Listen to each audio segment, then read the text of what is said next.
trusted. And so, to be clear, we're a nonpartisan public policy foundation. And so we aren't investing in whether the new maps favor one party or another, and nor are we wedded to any one solution. Instead, what we want are policymakers, legislative staffers, candidates, and the general public to have the best information they can about what works with redistricting, what hasn't worked in the past, especially what hasn't worked in the past here in New Mexico, and what types of reforms are being considered here and around the country. And so drawing on that information, we hope to see a collection of possible reforms developed by you that will advance sound and ethical governance in our state. And so to that end, we are supporting New Mexico First's facilitation of this task force. And we've been investing in redistricting research for the last 18 months. And so those past nonpartisan grants have enabled the establishment of a historical overview of redistricting in New Mexico, which will be made available to all of you if it hasn't been already. Also, a 7-state comparison conducted by the National Conference of State Legislatures that compares New Mexico and our neighboring states in terms of their rules and requirements for redistricting.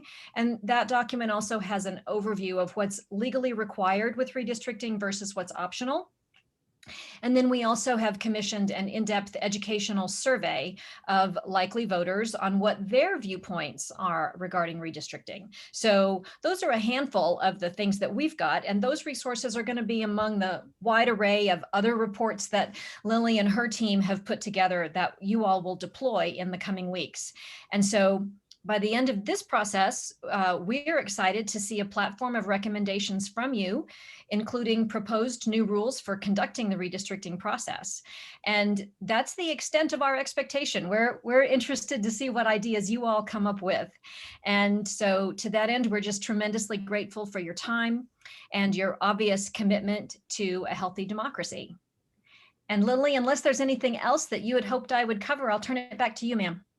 Thanks, Heather. Hi, everybody. My name is Lily Irvin Vitella, and you have been receiving lots of emails from my colleague, Melanie Sanchez Eastwood, and myself. So one of the things that we want to do is thank you for being here today. You know, there were quite a number of folks across New Mexico who were interested in being on this task force.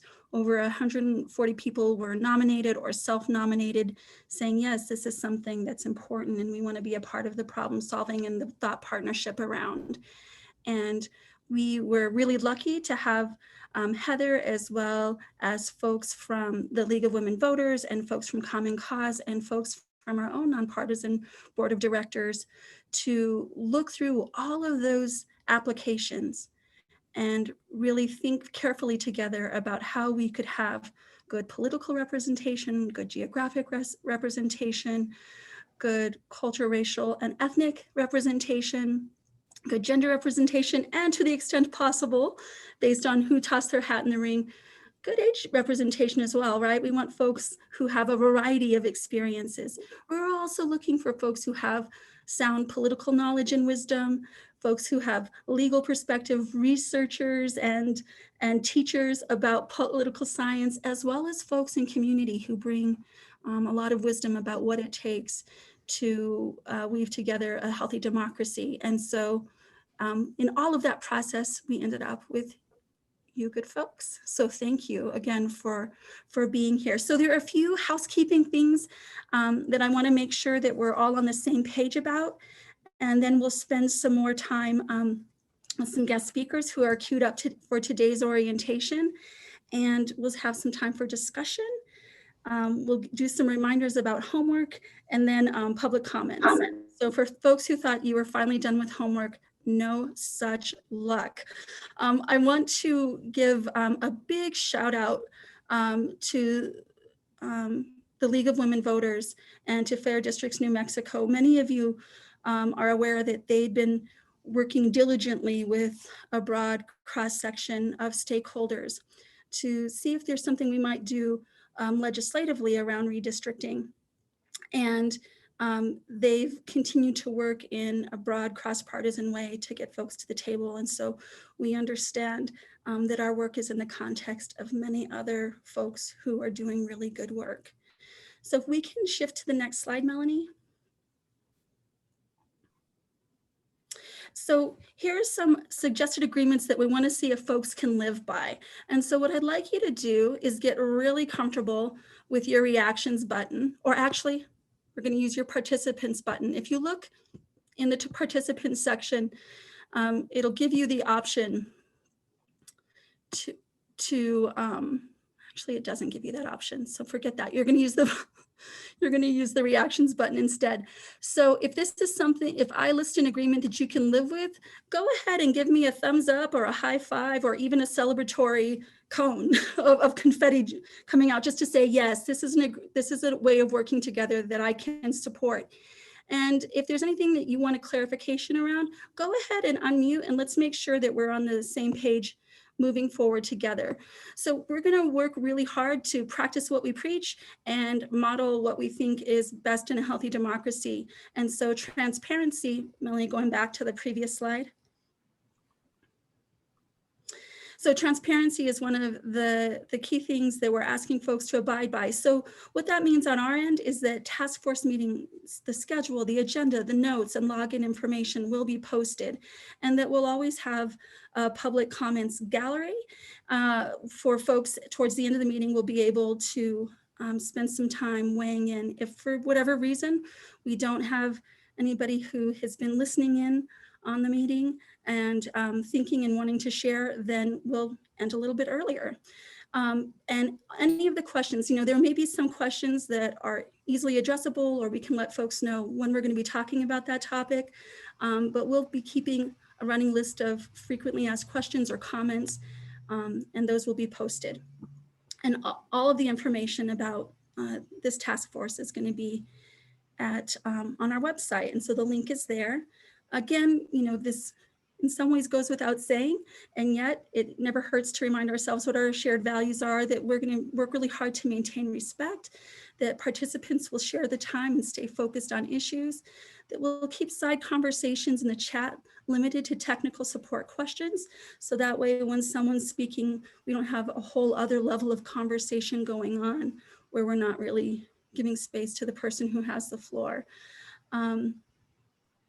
In terms of decision-making, what our objective is to identify common ground recommendations about strengthening redistricting rules and processes. Ultimately, that is not a decision for us. Constitutionally, the responsibility resides with our legislature, and we understand that. But we'll make it a point to document where we can agree upon recommendations and also document dissenting perspectives, because there is often wisdom in people who look at things differently. And then in terms of media, we're going to keep discussions with the press throughout the duration of the task force to a minimum. And it'll remain the responsibility of New Mexico First and our co-chairs, who I will introduce in just a moment. And then once a final report is published and we have what we've worked towards together, everybody's welcome to talk about the good work that you've been a part of and to help, lift up the recommendations that we arrive at. So any questions about any of these group agreements or recommendations? So I'm seeing, yes, somebody's saying, hey, my reaction button disappeared, but you don't have, but you agree. So thank you for sharing that you agree. Maybe you can turn on your screens for a moment and give me a thumbs up if this is something that you can live with these agreements. Yeah.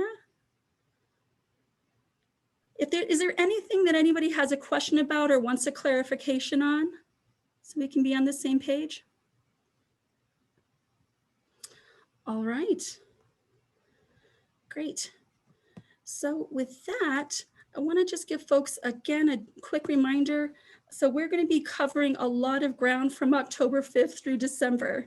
And we're going to work as meaningfully and as effectively and as relationally as we can. And sometimes efficiency and relationships can come into tension with one another, but we're going to make sure that folks are coming and that you're your wisdom and your experience and your knowledge is really being shared. So we're spending some time today really getting oriented. Some folks are coming in with oodles and oodles of experience on redistricting, and some are coming in with deep passion and knowledge, but not necessarily oodles and oodles of experience.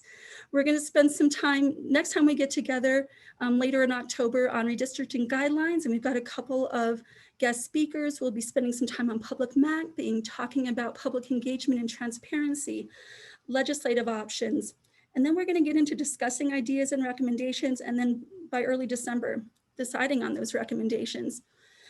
And so we just wanted you to have that reminder. Again, we encourage you to come to as many meetings as you can. Folks have already emailed and saying, hey, I know I have a conflict on this date or that date, and that's absolutely okay. We're going to take great notes. We'll share them out with you. And if you ever look at the notes and think, oh my, what's going on? Melanie and I are willing to make some time to meet with you one-on-one to catch you up, because if you miss one meeting, you do miss a lot. They're jam-packed. And so with that, what I'd like to do is introduce our co-chairs and give them an opportunity to tell you a bit more about themselves. And then we're going to go around with a quick round of introductions so folks know who all's at the table. Chief Justice Chavez, would you like to go first with introductions? And again, thank you for agreeing to be a co-chair. Appreciate it. Thank you for the invitation to participate. I think this is a great idea. Get a group of people together that know something about redistricting and offer to the legislature and the executive branch some ideas for how they can efficiently move forward with redistricting. My experience comes from being on the New Mexico Supreme Court. The courts, unfortunately, I think unfortunately, in the last couple of redistricting sessions, ended up having to decide redistricting. And I was on the Supreme Court at the time, and actually the House appealed their redistricting plan that Judge Hall had decided. There were 4 plans that he actually looked at, the Congressional, the State House, State Senate, and also the Public Regulation Commission. And I saw when I was involved that there had never been a written opinion that described some of the general legal principles that were relevant to redistricting, and that fell on me. But what I saw was a very truncated process in the courts, although very important, and decisions were made rather quickly. The appeal was, the response briefs were filed on January 31st. We heard oral argument on February 7th. By February 10th, we issued a pretty detailed order, and within 10 days, we filed a lengthy opinion.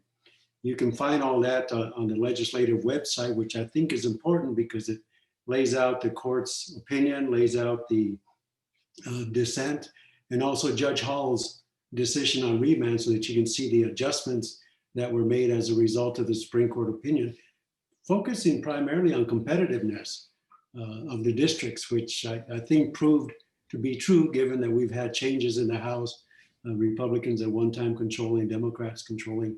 So may or may not have worked, but it's not the most efficient way or economical way to do this. Millions of dollars were spent getting the courts involved.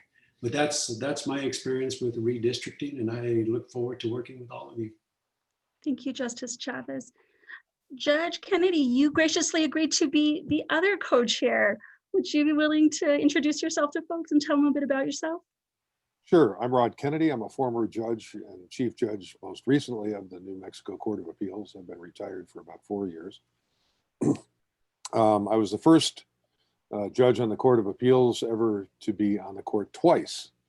And the reason I was is because New Mexico has an extremely unique way of getting judges, which involves merit selection followed by a partisan election where anything goes. And in order to keep your job, you have to win a partisan election. And then following that, if you win, you stand for retention elections. And I lost my first partisan election, was reappointed the next year, won the next partisan. I lost my first partisan election, won the second one, and stuck around for another 16 years.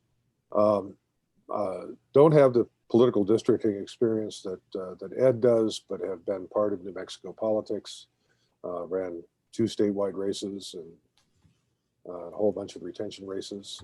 And when Kathleen Burke asked me if I was interested in being nominated, and I said yes, this resulted. And I'm honored to be here with New Mexico First, and I'm glad that they took me on board.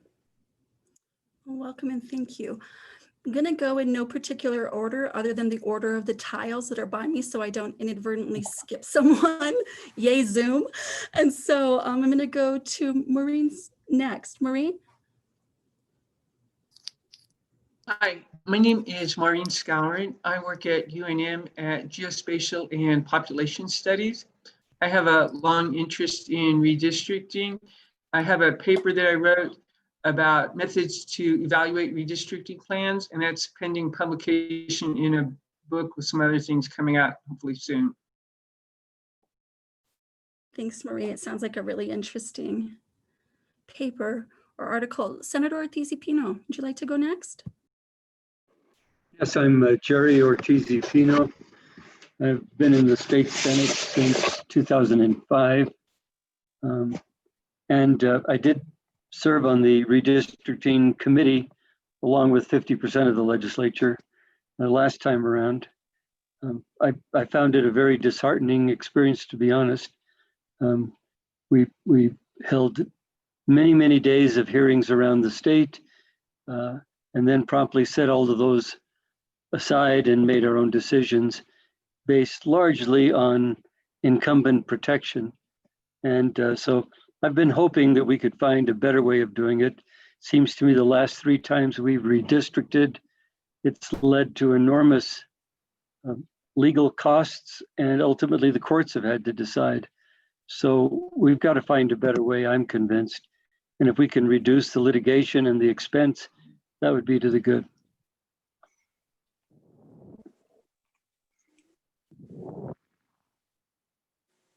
Oops, thank you, Senator. Dick, would you like to go next? And you are muted, my friend. Oh, yes. Yeah, I'm Dick Mason, and I'm on the board of the League of Women Voters in New Mexico. The League has been involved in redistricting nationally for over 50 years with both legislation, constitutional amendments, and court action too, which mainly flood reforms, 2 of the key being in Iowa and in Arizona. In New Mexico, I was involved, observing the 2011 Redistricting Commission process, and I agree with Senator Ortiz-Pino on that. And following that, we met with then Representative Bill O'Neill and Common Cause to work on the constitutional amendment to create the Independent Redistricting Commission. And then we have testified 3 times to the Interim Courts Corrections and Justice Committee on redistricting reform. And in 2019, we worked with Senator Moores and Senator Tallman to introduce a bill that would create an Iowa-style redistricting process in New Mexico. And we have been funded by the Thornburg Foundation to conduct a Fair District for New Mexico campaign project that has now 16 New Mexico organizations supporting and 3 national supporting organizations. And I look forward to working with all of you. Thank you. All right, Senator O'Neill. Yes, thank you, Lily, and everyone for joining in on this. To me, the absolute root of our political dysfunction, which I don't think anyone can deny, the extremity on both sides, comes down to gerrymandering.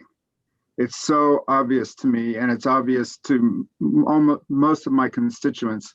And that's why I've sponsored bills. In 2016, I did a Senate joint resolution with then Rep. Carl Trujillo to establish an independent redistricting commission, worked closely with Dick and the League and others on coming up with something really specific to New Mexico. You know, New Mexico is not Iowa.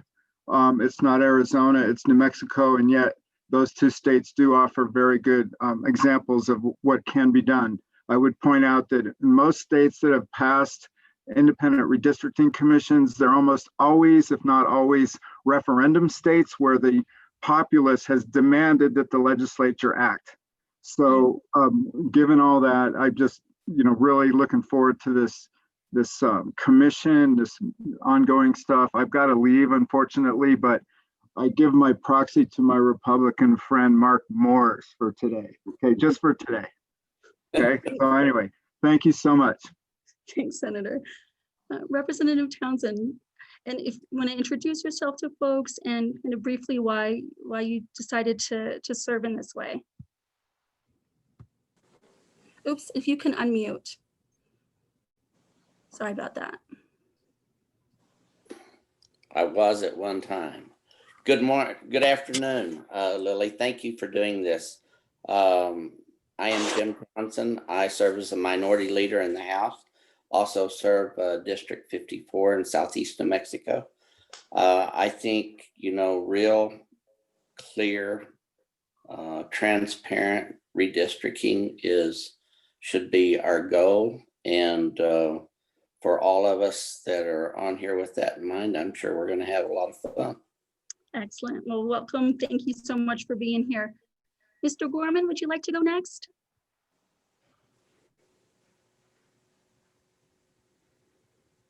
I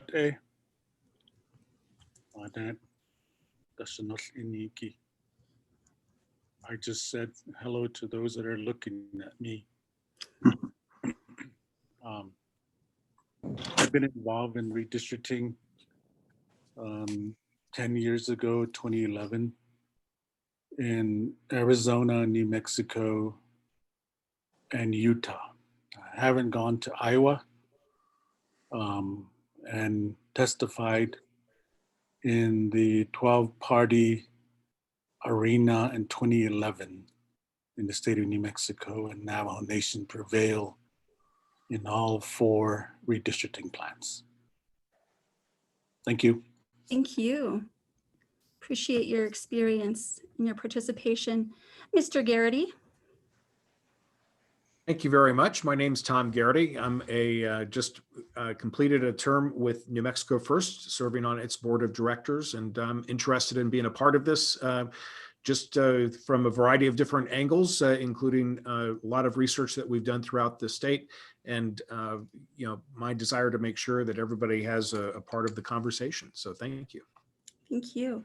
Mr. Jimenez. Yeah, hello. Thank you for having me. I'm Mario Jimenez with Common Cause New Mexico.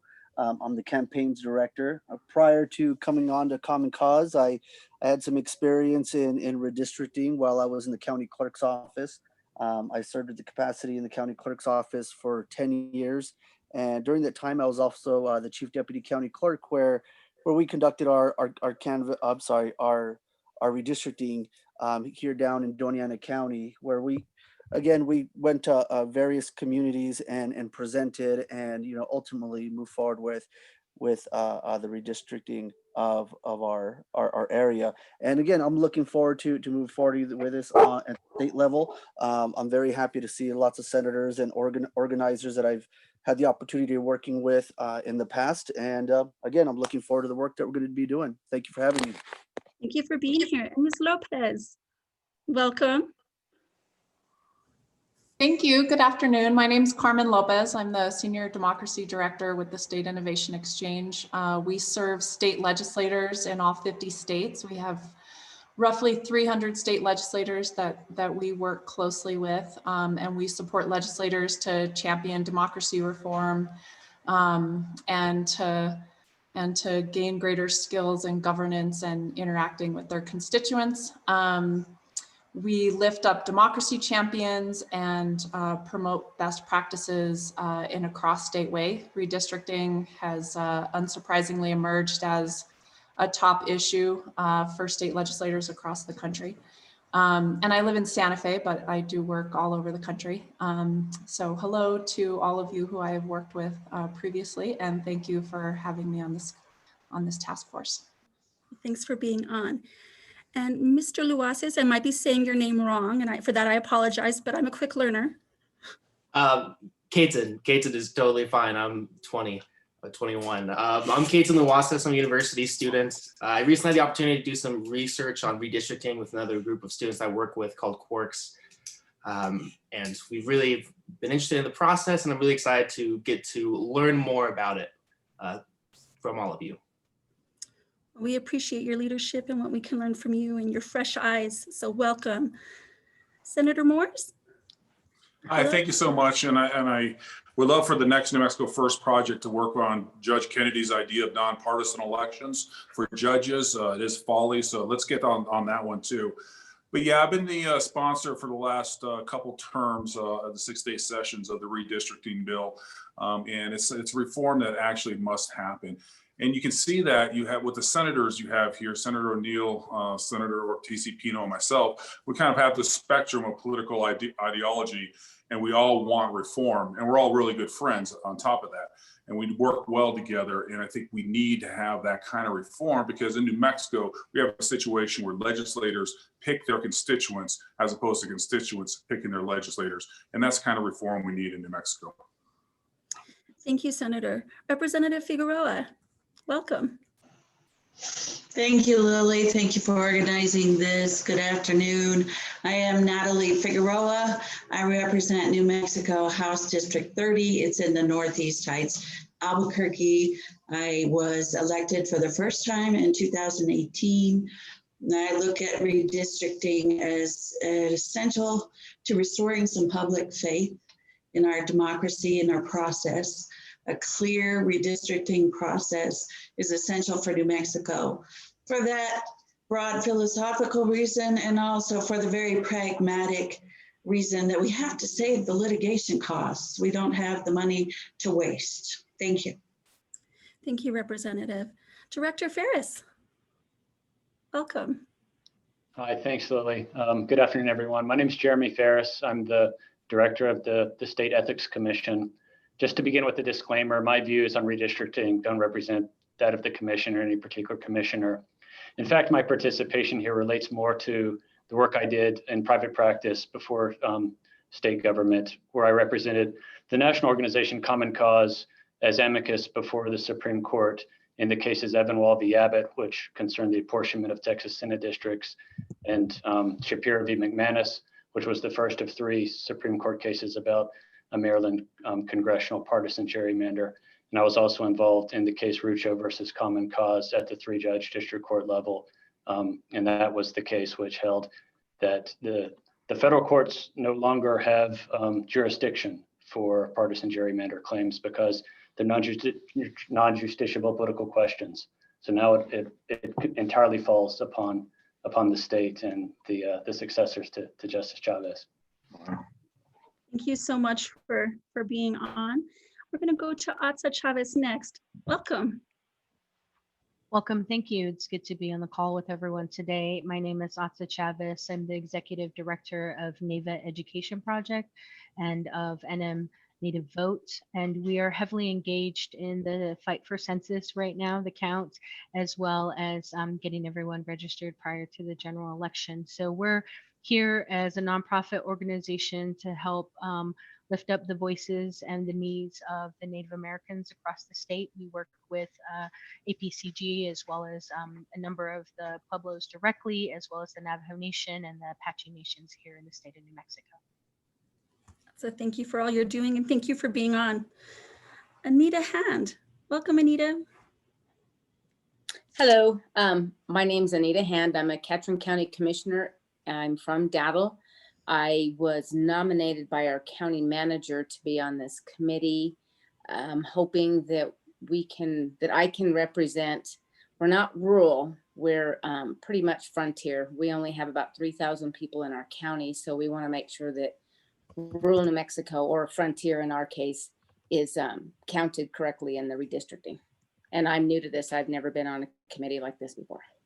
Looking forward to working with everybody. We're glad to have you and appreciate your work in Catron County. So thanks for joining. We're going to go to Mr. Page next. Hello, sir. Welcome. Oops. There I am. Oh, good. Good afternoon, everyone. Cedric Page here. I'm a professor emeritus in geography from UNM Los Alamos. I'm also a member of the executive committee of the Santa Fe NAACP. My interest in this effort on this task force be around the data that we're able to obtain either through the census and other means so that we have a true count of the individuals and also the communities of interest, be they defined by race, ethnicity, et cetera. So looking forward to an active participation in the task force. Thank We're you. glad to have you and your skill set here. Thank you for joining. Representative Fajardo. Thank you, everybody. State Representative Kelly Fajardo. I represent Valencia County. So 8 years in the legislature, and that was I got in right after redistricting. So I was redistricting 2 years ago, but the conversation happened. Some of the talk and some of the rumors that happened. You know, fortunately, in the state of Mexico, districting our lines is a very partisan issue, and it shouldn't be. It should be a people issue. I represent Valencia County and talk about gerrymandering. We have districts lines in this county that were designed to protect one particular senator. And others, we have other senators that represent all the way from Cibola County, the wrap around. My district is, you know, I have areas in my district that are represented by in Santa Fe. And if we're supposed to be talking about like districts, people should stay together. And that's kind of passion in all of this. And so I'm really interested in this conversation. I'm really interested to see how things move forward. I'll be honest, I'm not 100% hopeful because I think sometimes the powers that be have an agenda, but I hope that we can make some inroads. And if you see a little person walking around here, my granddaughter is around. So she may pop in and say hi once. Thanks. Well, welcome and welcome to your granddaughter. Even better, people who bring babies you're making my day. Mr. Buchholz. Oops, you were muted, my friend. Can you hear me now? Yes, sir. Oh, I don't know. My mark wasn't on. My name is David Buchholz. I'm currently acting as a director of the Rodi Law Firm, where my practice includes government and municipal finance and government administrative law. I'm a former state chair of New Mexico First, and had during that period of time when I was active in the organization, served as a participant, a reporter, a chief reporter, and a lot of other functions at that organization. So I'm really pleased to be working with them again.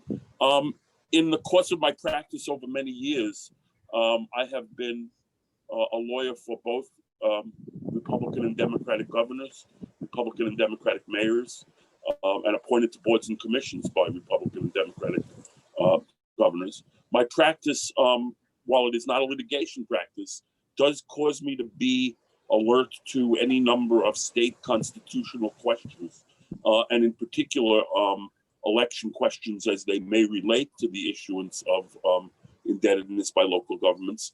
I have not been as active in the last couple of years in some of my pro bono and community efforts, and I thought that this would be a good one to volunteer for. And I was very pleased when I was chosen to be on this board, and I'm glad to be sitting here with a number of friends and acquaintances of mine, and hope that I can be helpful to the cause. Thank you so much. Senator Pinto, welcome. Good afternoon. It's great to be here. I'm Senator Pinto. I represent District 3, parts of San Juan and McKinley County, part of Gallup. Most of it is Navajo Nation, majority. And it's great to be here. This is my first endeavor into something like this large, besides our legislative committee meetings. So I hope I can learn a lot. And I think just bringing the input too of the younger voice is one of the things, making sure see where it goes, and hopefully we end up with a long-term solution instead of trying to keep going round and round every time this comes up. So thank you. Thank you, and amen to that. Representative Dow. Welcome. Would you like to? Thank you. Yeah, Representative Dow from Southern New Mexico. I have almost all of Sierra almost all of Grant County and one precinct in Hidalgo. And so when I realized I had one precinct 4 hours away from my house in the tip corner of Hidalgo County, and I was, wow, how did I end up with this precinct? Then I began to hear the stories about gerrymandering in New Mexico. And so I'm very optimistic, I guess, at this point, that there is a will for change, and hopefully the leadership, the ones who have the power to block or implement the work of this committee, will see that. I think this time the difference will be that the citizens will be engaged in advocating for fair redistricting. Thank you so much for being on today and joining the task force. And if we can go to C. Earl Greer next. Welcome. Hi, Lily. Thank you for having us. Thank you, everybody. Earl Greer, real estate broker. I'm currently on the Home Inspectors Board. We're promulgating rules and getting ready to start licensing home inspectors in New Mexico, past congressional candidate. I agree. I hope that and look forward to this group being completely transparent. And while the quote, the powers that be, close quote, may not agree with what we do, everybody else will see that we've been transparent and have looked for the best possible process for New Mexicans. Thank you. I look forward to working with all of you. Thank you so much for being here. And then Merritt Allen, welcome, Merritt. Hey, good afternoon, and thanks so much for including me. I'm a mostly lifetime New Mexican, left New Mexico to go to college and be in the Navy and do some work as a defense contractor, have been back since 2005. I grew up in Silver City. I live in T. Harris now in the East Mountains.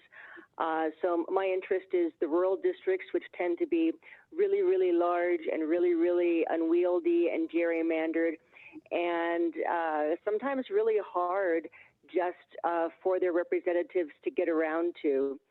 So I'm certainly interested in that aspect. And what everyone else has said, we know the process is ugly. Given the current climate of our nation and our state, it has the potential to be uglier. And I think, like everyone else here, I'd love to see what can be done to get it on a path toward transparency and equity. Excellent. Thank you for being here. And Dr. Taylor Greer, or Sawyer, I apologize, Dr. Taylor Sawyer, you're next. Welcome. Well, good afternoon to everyone. My name is Sandra Taylor Sawyer, and I am from the eastern portion of the state in Clovis. My background is that of higher education and small business. And like some of my other fellow task force members, I have also served on New Mexico First. It seems like a long time, and but it was a great experience and always great to see what New Mexico First is doing. So this would be, I'm also a former city commissioner here in Clovis. I served 2 terms, and when this email came through, I was like, well, I think this would be something good that I need to get into. I couldn't wait when I turned 18 to register to vote. And I've been voting ever since then. And to get into this part of our freedom that we have, I definitely want to lend my voice to make a change as well. Thank you. Thank you. Are there any other task force members that somehow, I'm trying to keep track of the tiles, but did I miss anybody who's on the task force? Speak up. All right, I think we're good. We have 100% attendance today, so 3 snaps to this task force. We're off and rolling in a good direction. We also have a guest with us today. We're going to have another later, but Dr. Gabe Sanchez, welcome. Would you mind introducing yourself and ready to rock and roll and share the good information that you've been learning with the research you've been doing with Thornburg? Absolutely. If that's my cue, I'm ready to go. Yeah, welcome. Tell folks a bit about yourself, sir. Hello, folks. I know many of you. Gabe Sanchez. I'm a professor of political science at UNM. Also oversee our Center for Social Policy that does a lot of work that crosses paths a lot into redistricting as well as just good governance. I think I've worked with a number of you over the years. And in fact, as I'm reflecting on the last redistricting cycle, I think that's where I cut my teeth as an expert witness.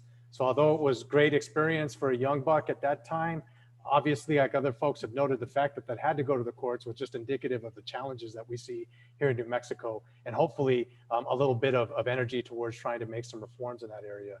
I'm extremely pleased to see this wonderful group of some of the key all-stars across the state that have been pushing over your careers to try to improve political outcomes, particularly in regards to access to the ballot box and access to political influence across our state. So it's amazing to see all of you really in one Zoom room in one place. And so with that, I was asked to present some results of a survey we recently conducted that is intended to give you folks, as our task force, an overview of where at least the public, in terms of highly likely voters in New Mexico, where they are right now across a number of issues that I suspect you will bat around. I just shared my screen. Is it popping up as it should? Beautiful. So with that, I'm going to jump right into it. I'm going to try to be brief, noting that I believe we will upload this slide deck into the resources for you at some point at the end of this meeting. So if you can't track the numbers, don't sweat that. We'll make sure this, as well as a report that I drew these results for this slide deck, will be available to you. So I won't spend a ton of time on the overall research design, but we can discuss that in Q&A if it's helpful. But in short, in partnership with the Thornburg Foundation, our shop at UNM partnered with Latino Decisions, a national survey firm I'm a principal at, conducted this survey of 500 registered voters in New Mexico. I'll talk a little bit more about how we screened folks to ensure that they were likely voters or highly likely voters. But this was intended not only to collect information about redistricting and some of the key process items across the electorate, but to educate respondents on the process. As all of you know, this is highly technical information. And so rather than just asking folks for their input quickly over the telephone, which is typically how surveys like this are done, we wanted to make sure that respondents were able to go back and forth and were cued with a lot of background information about every aspect of the survey that we were querying them about. So we did this completely online and included a lot of drop-down boxes that folks could go back and forth to as they needed it to really give us informed responses. That included some actual direct links to the current maps that exist in New Mexico. So in essence, not just gathering information, but hopefully using this as a tool that could help educate the wider population. We also thought it would be important to put in place an advisory committee that helped guide the full process, really starting with advice on how to field the study. So part of the decision to go online and not do this on the telephone was guided by some of these experts, as well as to put together the actual survey instrument and survey tool. And we wanted to make sure we weren't replicating what we already know, whether that's nationally or here in New Mexico. And so these folks, and I won't read them off to you, you know a number of these names, I am sure, were really helpful in guiding this full process, and were really central to ensuring that we had a good overall survey design that would lead to the results that I'll share with you today.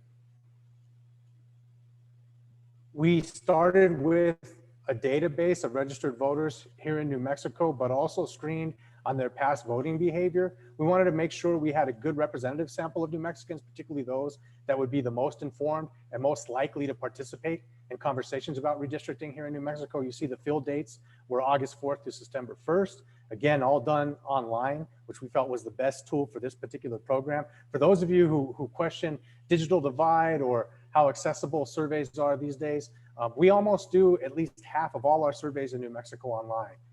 It's increasingly getting better in terms of the methodology to capture a wide segment of the population, especially in this context, highly likely voters. You see the overall margin of error was 4.3%. And although we only had a handful of folks take the survey in Spanish, we made sure that all respondents had the opportunity to do it in either language or switching back and forth between languages depending on their preference.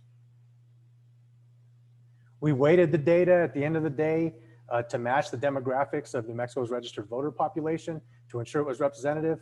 So that included weighting on educational attainment, region of the state, gender, and I believe income were the markers that we used. And although we didn't weight it all on partisanship, self-identified partisanship, or ideology, I share those numbers with you because I think it's important that you have a sense of what the sample looks like that we're drawing the results from. And as you see, highly reflective of what most indicators of the state looks like in terms of party ID as well as overall ideology.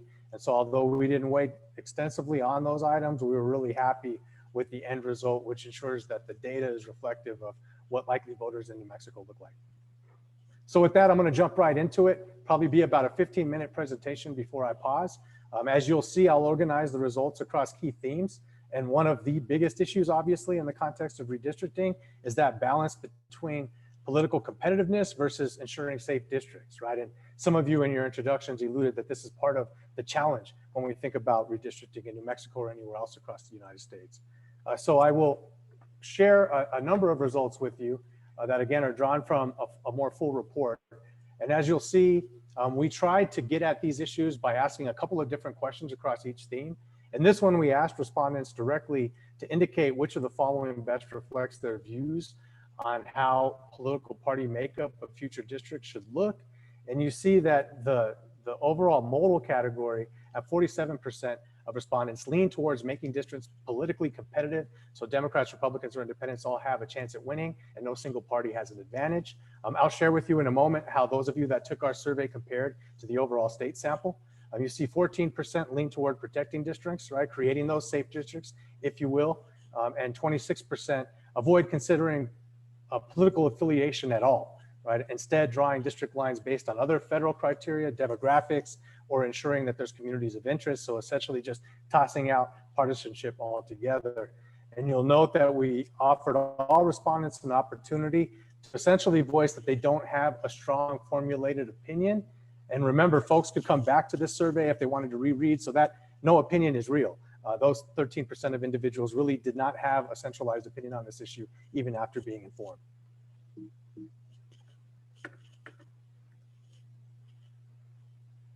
When we break out some of these results by key demographics in this context, self-identified partisanship, I wanted to share a couple of these with you so you get an idea of whether there was significant variation.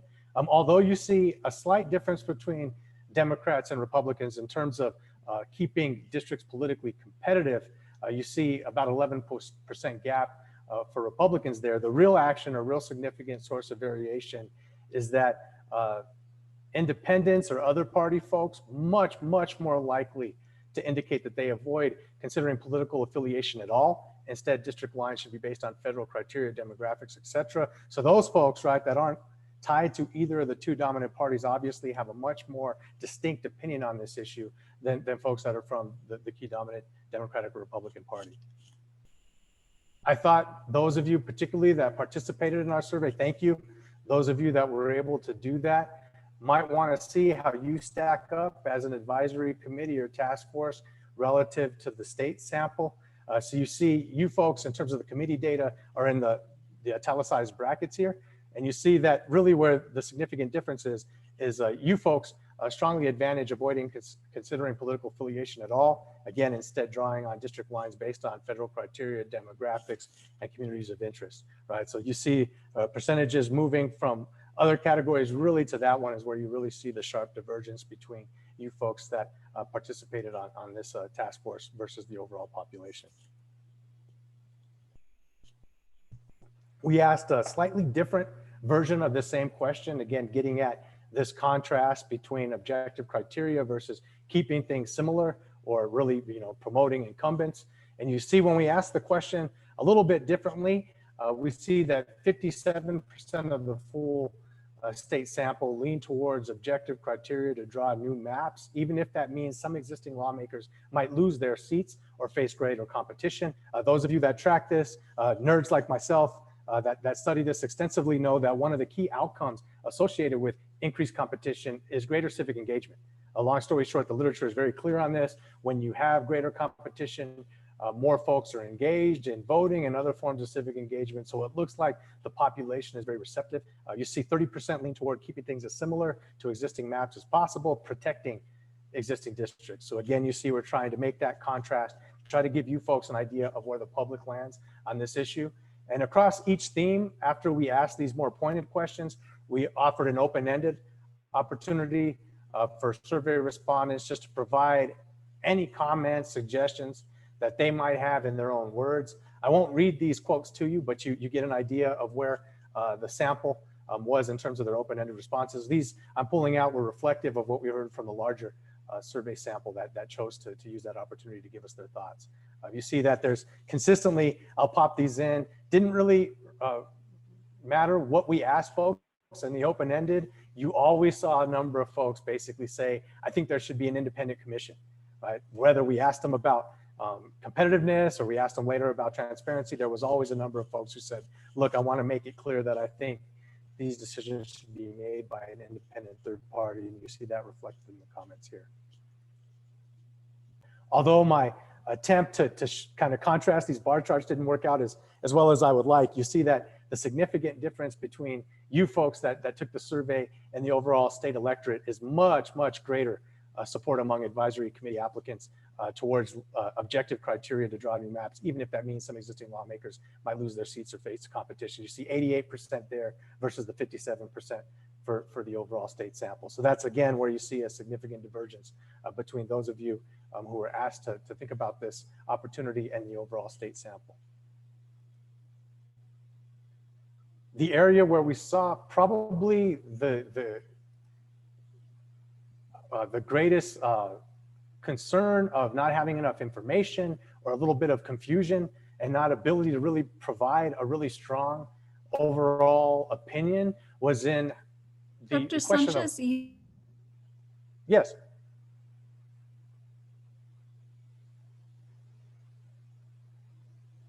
Lily, I'm not hearing you. Okay, Dr. Sanchez, I was saying you were cutting out a little bit, and it could be me. I live out in Peralta, and we've got, you know, broadband issues. Are other folks able to hear Dr. Sanchez just fine? Yes, we can. I think it's you, Lily. All right, I'm it. So, sorry about that, Lily. Hopefully you'll be able to grab the slide deck and always feel free to tag me if you missed anything. Glad everybody else is able to follow along. So where we left off is this question of how, if and how lawmakers' home address should be used at all in creating maps for the state of New Mexico. So you see here, I'm combining the definitely and probably into the yes category, which will be in green, red in no, obviously keeping with New Mexico's chilly red versus green logic in the outcome of how we chose the colors. But you see here's where we see actually, in contrast to a lot of the other questions where we asked, where there was a clear consensus, the population is much more divided about this issue. You see 45% to 44% overall. And you see I broke out a few areas just to give you an idea of where there might be some variation. We were able to pull out Bernalillo County respondents versus all other respondents in the state. And you see there's a less propensity among Bernalillo County respondents to support the use of lawmakers' addresses in the creation of maps. And you also see a pretty significant partisan difference, again, with independent and others being the group that is much more distinct from the other two dominant parties. And when I looked at y'all's data in terms of those on the task force, note that only 12% of committee members or applicants responded yes in this category. So again, you see there's a significant difference between the overall state's population of highly likely registered voters and those of you that are a bit more informed and track this quite a bit better, where there's a lot less support for including lawmakers' home addresses among you folks. Reflective of the data that we saw across those questions, when we opened things up and asked for folks to provide their own input in their own words in the open-ended response option, you see, again, there was a lack of consensus across even those comments. You had some folks, and I would say the modal category, when we tabulated these open-ended respondents qualitatively, the modal category was folks basically said, as long as lawmakers live in the districts that they run for office in, we shouldn't really use their addresses beyond that. They came up a number of times. However, you also saw that in some contexts, people thought the use of addresses might be an excellent idea that could ensure fair elections. So again, pretty divided opinion about this issue in terms of addresses. And we did see a number of people essentially say, look, I haven't tracked this well, or I'm not informed enough about this one.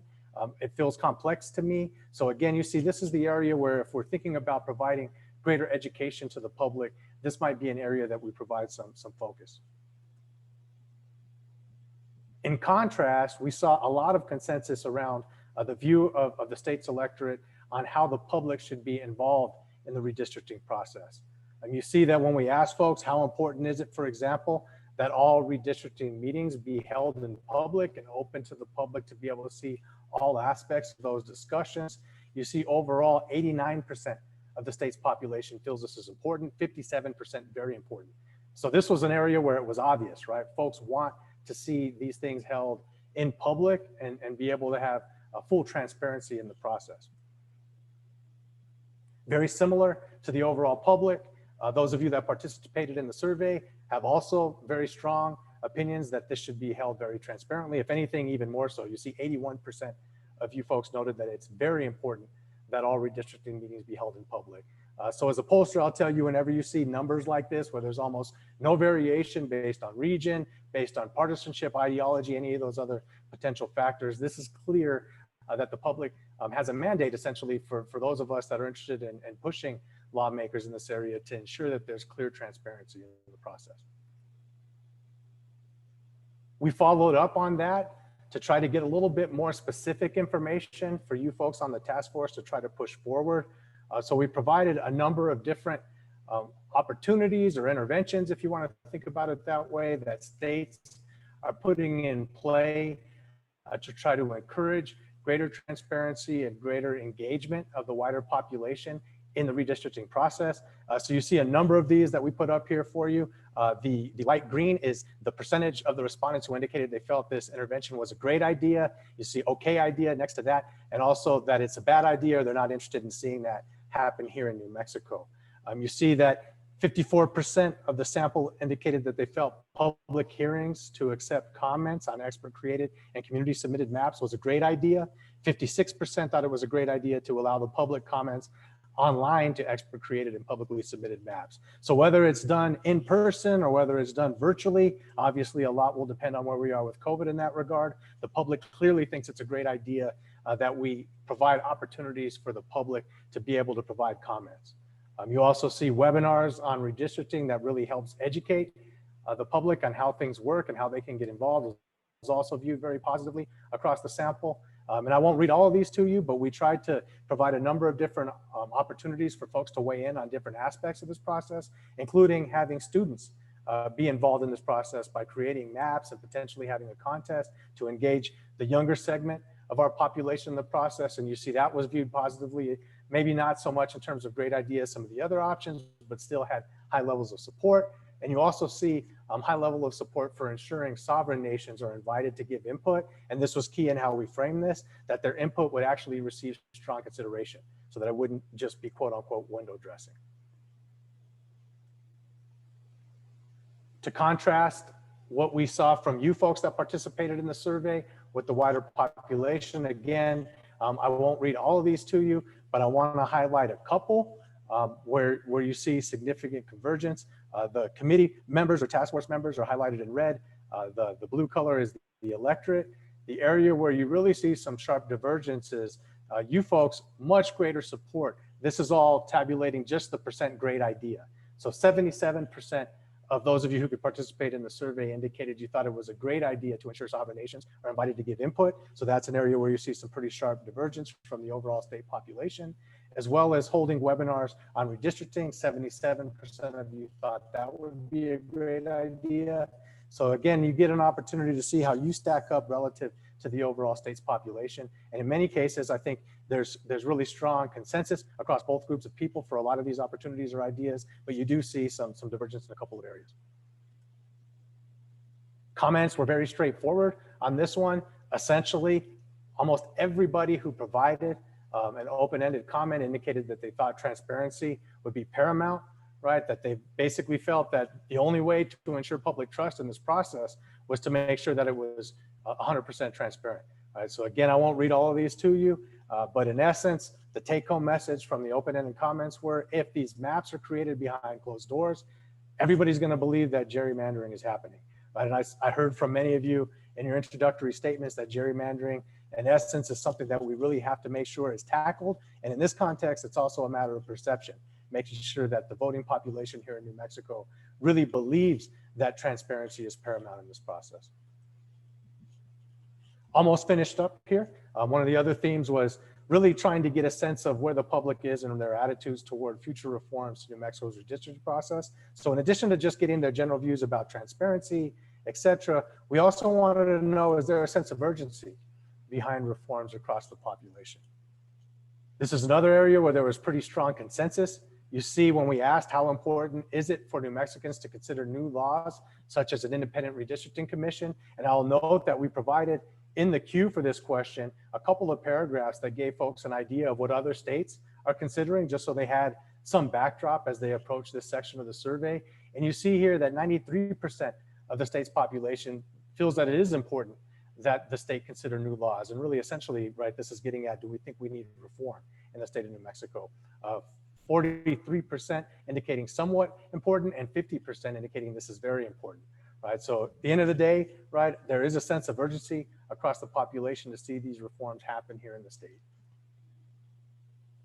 Very similar results from those of you that participated in this survey, but you see even more salient to you folks with 95% important and 83% very important, right? So it's clear the state's population, as well as those of you that track this more closely, recognize that we need reforms to our system, including the context of an independent redistricting commission, which was provided in the queue.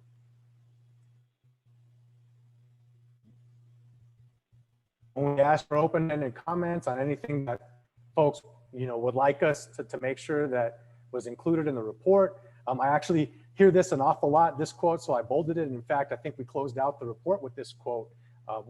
This quote says, "I also completely agree with the view that voters should choose their lawmakers rather than lawmakers choosing their constituents." We even heard that at least in one of the introductions. So that sentiment, I think, is reflected in the wider set of comments that I provided for you with. At the end of the day, right, folks are saying, look, we believe a nonpartisan committee should be involved in this process. So there's a lot of enthusiasm for the type of committee that you folks comprise, and even maybe taking it a step further of having a full-blown independent redistricting commission that would actually have a more direct hand in making the maps. And that's something that we saw in the open-ended comments.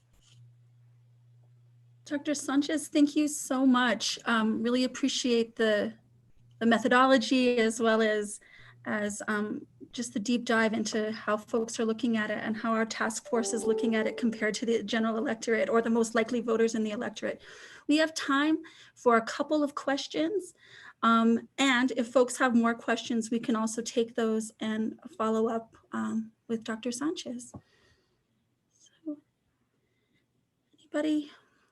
For anybody that wants to send me an email, definitely feel so to do so, sanchez@unm.edu, if you have any further questions that you don't get addressed now. Thank you. Right. I did.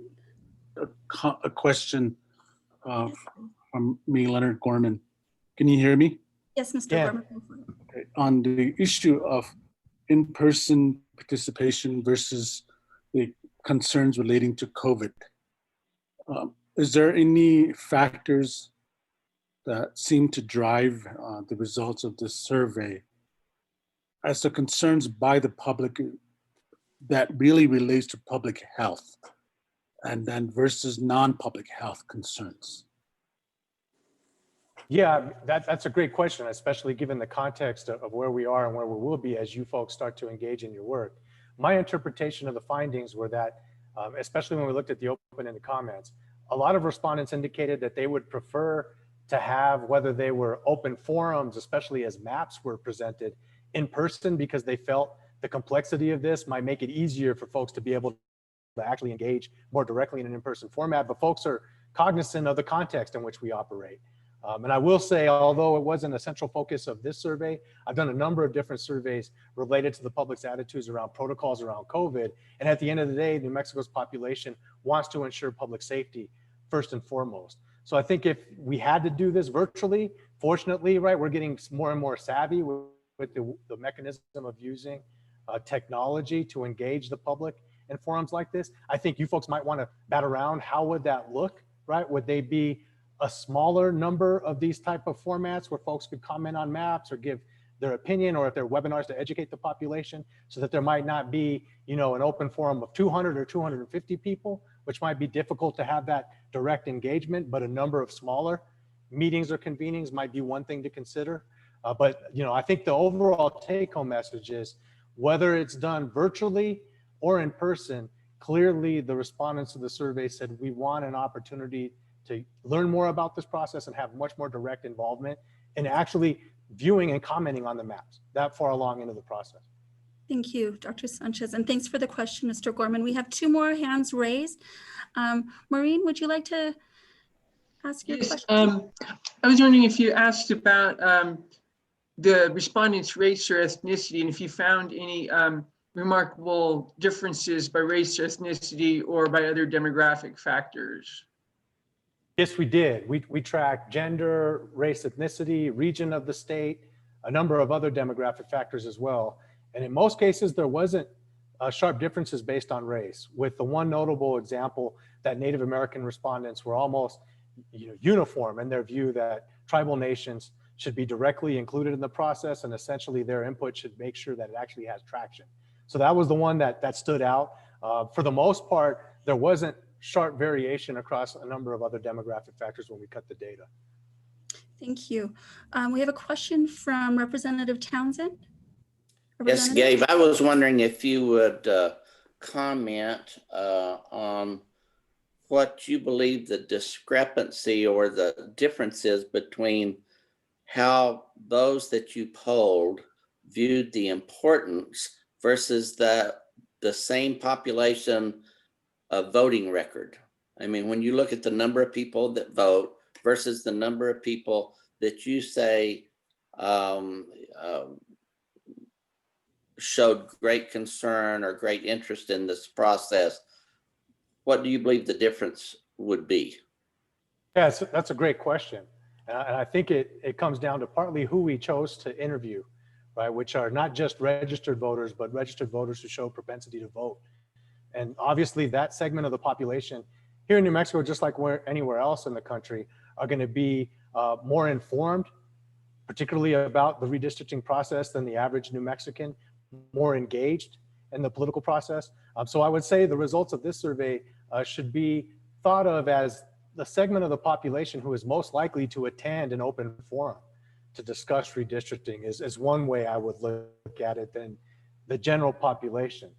So part of our challenge, and I think it's a collective challenge, and I'll say that anything you all need from me or my team, don't hesitate to ask if we can provide other data or other thoughts, is how do you engage a wider segment of the population than in essence folks that are going to be open to taking 15 minutes to their time to provide input on redistricting versus the New Mexican who's going to be directly impacted by redistricting decisions, but might not be as informed or enthusiastic to participate in an open forum. I think that's one of the big challenges that we all collectively face, is making sure all New Mexicans are representative in that process, including those that might not take advantage of an opportunity to weigh in on maps if they had the opportunity to do so. Thanks, Dr. Long-winded answer, but it's a good question. Thank you.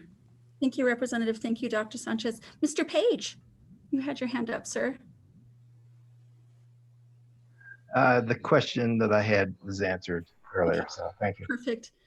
Director Ferris, and then we're going to be moving on to our next presenter.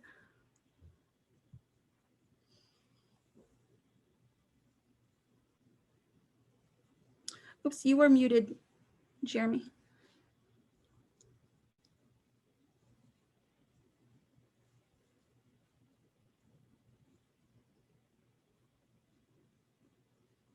Okay, we're not able to hear you. If you'd like to share it in the chat, that's an option as well. What we're going to do in the interest of time is, Gabe, I know you have Dr. Sanchez, I know you have another meeting at 4. And if Yeah, I'm gonna hang on as long as I can, and Gabe's always fine. No need to throw a doctor in front of that. Excellent.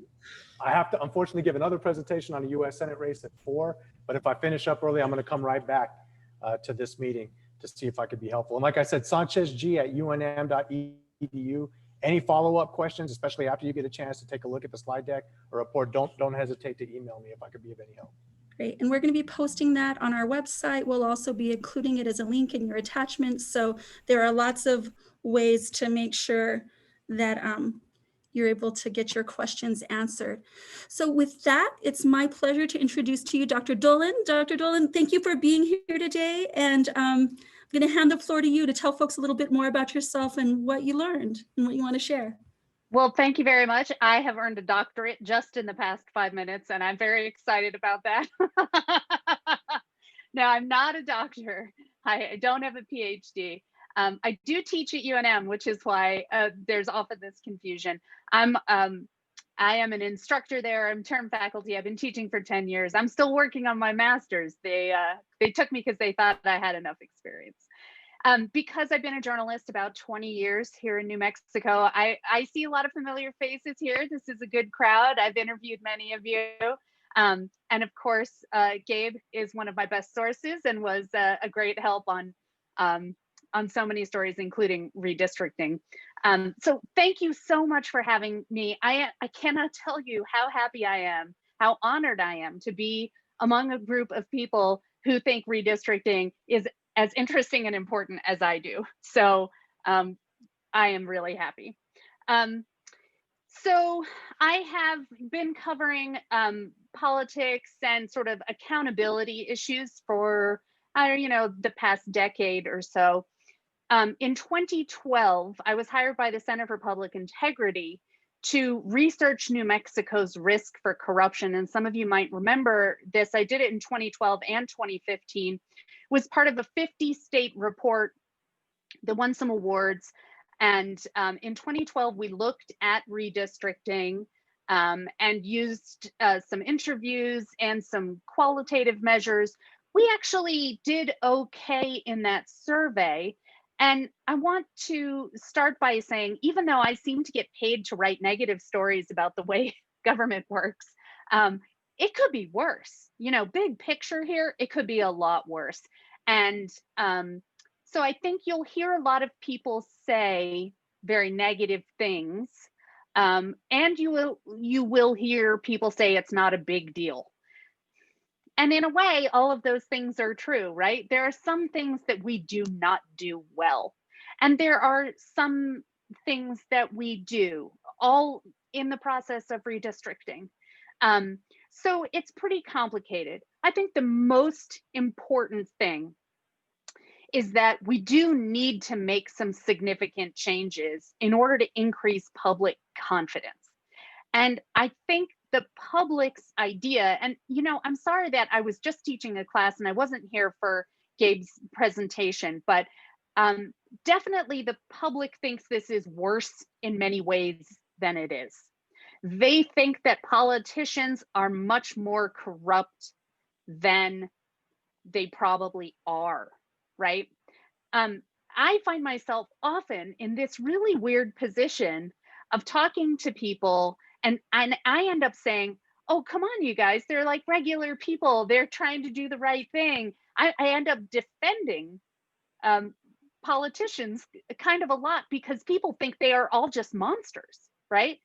And this is bad, right? And this is my friends, because I'm sure the rest of you sit at dinner and defend journalists who everybody thinks are the devil now, right? Many of us are caught in this same place of really passionate and unfortunate public mistrust. I believe that redistricting presents us with an opportunity to increase that public confidence. And there are several ways to do it.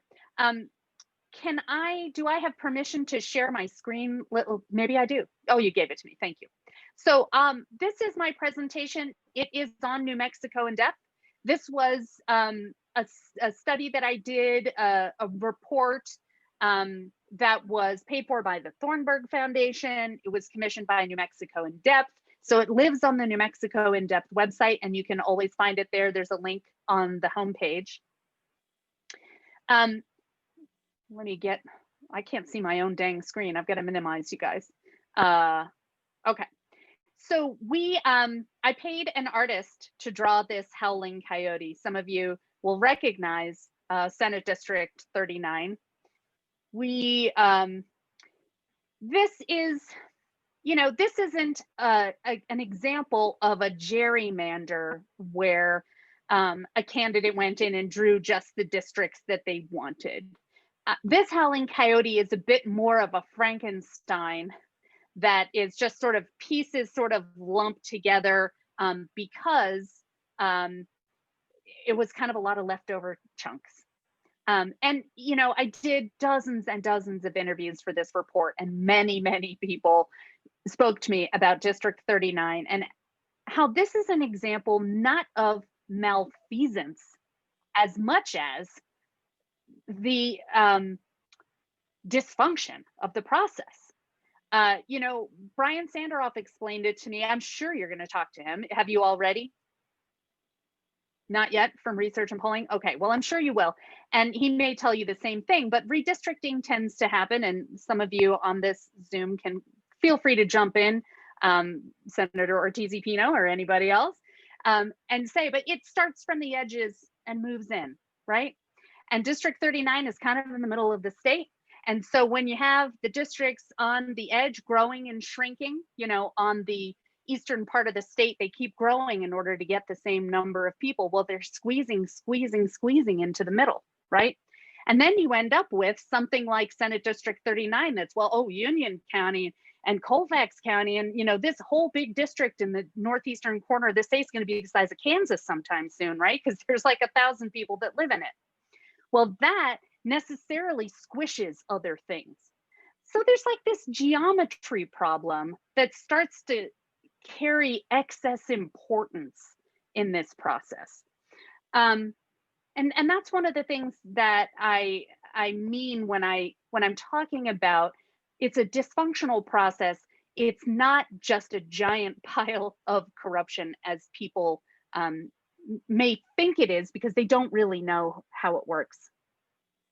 Which is not to say there aren't some things that aren't done very well, as told to me by many, many people. Let me see if I can show you. So in my report here, this glossary of terms is really handy, but you know, I stole it from the Legislative Counsel Service. I gave them credit, but it's a really good glossary from them for those of you who need to kind of refer back to some of these things. So as I mentioned earlier, in that 2012 research project that I did for the Center for Public Integrity, I think we actually got a B on redistricting. And, you know, when we think of the crimes of redistricting that we hear about in other places, it is sometimes racially motivated. It is very often extremely politically motivated. My impression after talking to a lot of former and current elected officials, and I have to say, people were extremely candid with me, and I hope they are with you too, about how dysfunctional this is.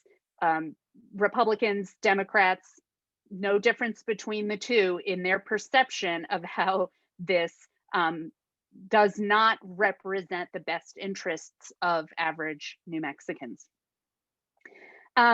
But it is, and I think this is important, it is not exclusively, nor is it even primarily partisan in New Mexico.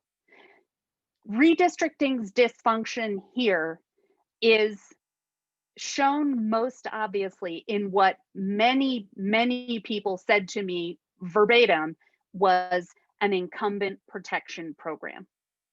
And the system, the way it is now, allows this to happen, allows there to be a lot of weight carried by whoever is in the office when redistricting happens. One of the ways we see that, and forgive me if you've already heard some of this, I don't mean to, I know some of you know all of this already.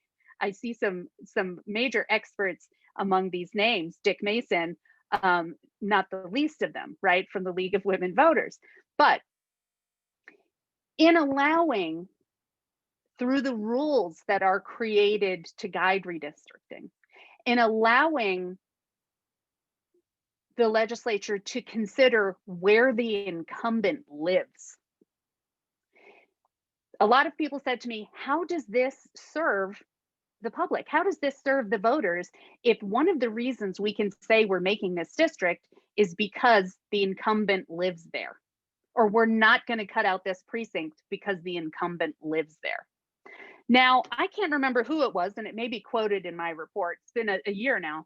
But someone said to me, you know, people want continuity in their representatives. You know, they want to stay with the person they know. I'll let you take, you know, just take that argument and sit with it. It is not necessarily universally accepted that competition is a top priority in redistricting. And yet we talk about one of the problems of gerrymandering being that there's no competition.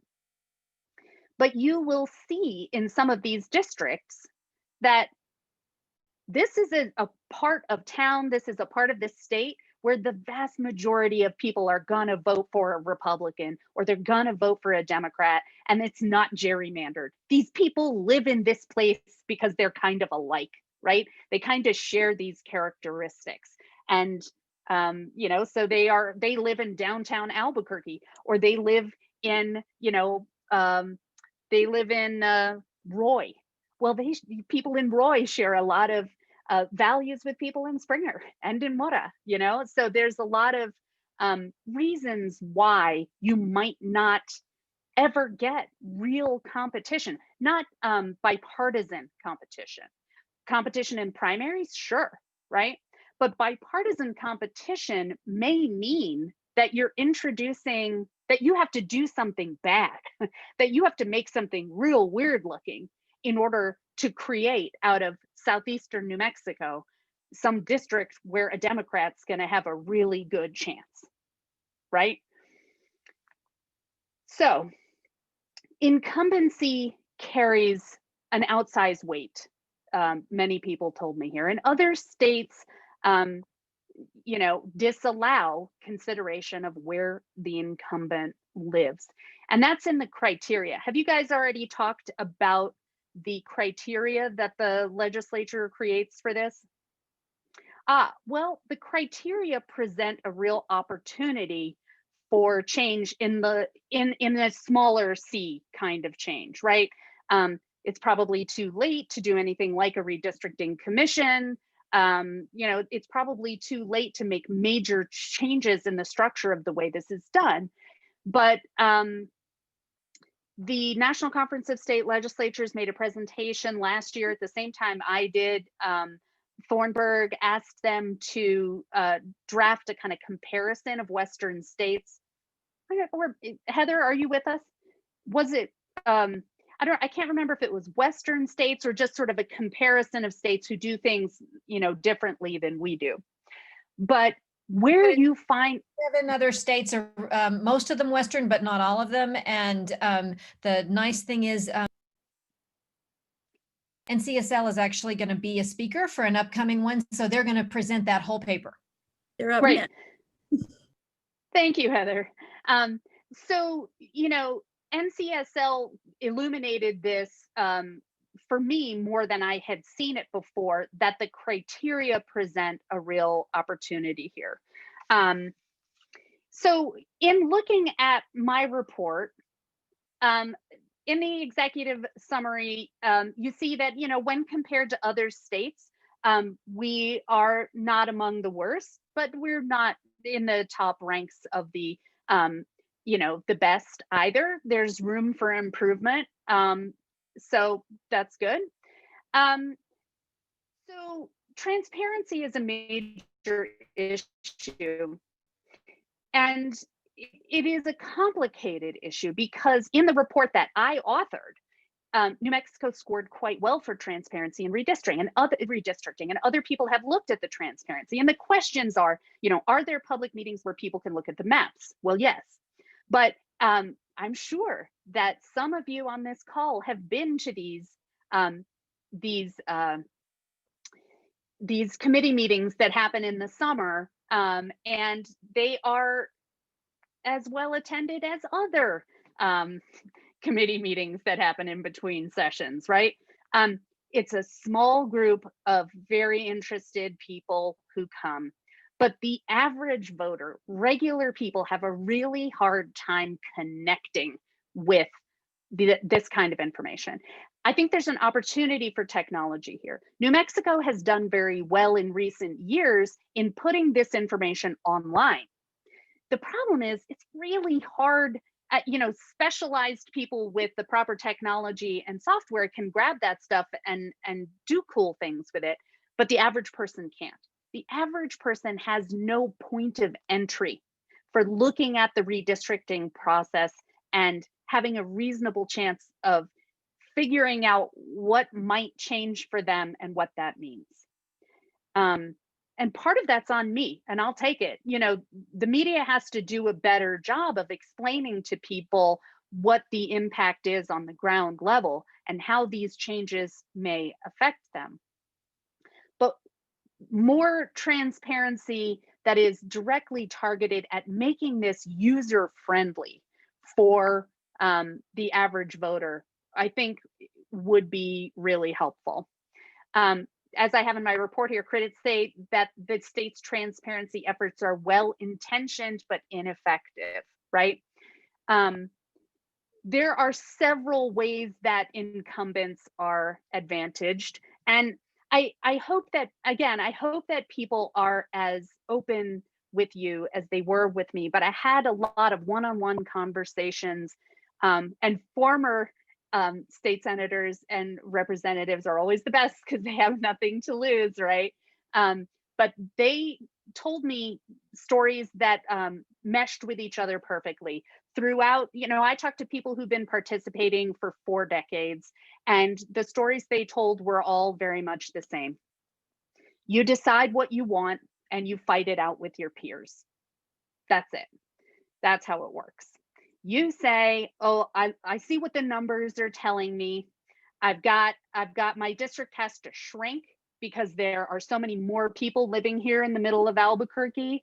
I'm going to have less. So I have to lose a precinct here or a precinct there. So I turn to my right and I say, hey, Bill, what if I give you precinct 13, right? Or you say, or this is sometimes used to settle grudges. It can be, and it has been used to punish people. Sometimes there are, what makes, I think, our state legislature particularly interesting for me and unique among political bodies is that it is, generally speaking, very collegial, right? And when it comes to redistricting, it can be extremely collegial. It can also be the peak of animosity for these bodies, right? So sometimes there are people that are universally disliked because they pose a problem for their own party and for the other party. And redistricting, the way we do it, presents some fairly easy opportunities to make those people go away. That's not really how it's supposed to work, right? But these little movidas and these little grudges can get worked out to benefit these individual personalities that has absolutely nothing to do with the way the average voter interacts with government. Now, there are other people who go in and say, hey, this is going to be a great district. I'll get more of this, neighborhood. This is really a more cohesive group. These people really have the same, the same kind of characteristics of this part of the state. And this change is going to be good for these people. And I think this is going to be great. Good things happen. They do. But that's not the problem, right? Good things happening and people moving ahead honestly with the best interests of the public at heart, which many people have. That's not the problem, right? That's not why you guys are on a task force. You're on a task force because we've known this since territorial times. We've known this was a bit of a mess since territorial times, and no one has really come up with the political capital or the will or the pressure to change it. And so that's what I hope you guys are going to do. let me just show you a few more things here. Emerging criteria. These are the things I encourage you to look at that the National Conference of State Legislatures is going to point out, and that presentation is going to be great. Population changes are going to present big problems. Decisions made behind closed doors. In terms of transparency, very few members of the public, relatively speaking, participate in state government in New Mexico on a normal day. And during redistricting, there's nothing else happening in the building. And so there are basically no citizens there. So they don't even have to close the door, right? People don't care enough to go. So there's no reason to hide if you wanted to do anything unseemly, right? This is, this is a fault on the part of the public. This is a fault on the part of the media who haven't engaged them enough. I'll take that credit. But the problem is that we have a system that allows people to draw their own districts because they're just sitting there at a table with the maps, and there's nobody else watching. And there are various ways to change that. Other states, when you want to make a change, you have to put it online, and before it's even voted on, it has to be online for several days. The plan has to be out there. That's not how we do it. I could talk for 6 more hours, but why don't I'll take some questions and answers if anybody has specific questions. The report's pretty long and it goes into a lot of detail. And I know that you probably have heard some of the same things already, and you may hear many of the same things. So do we have any questions? Mr. Gorman? Yes. There you are.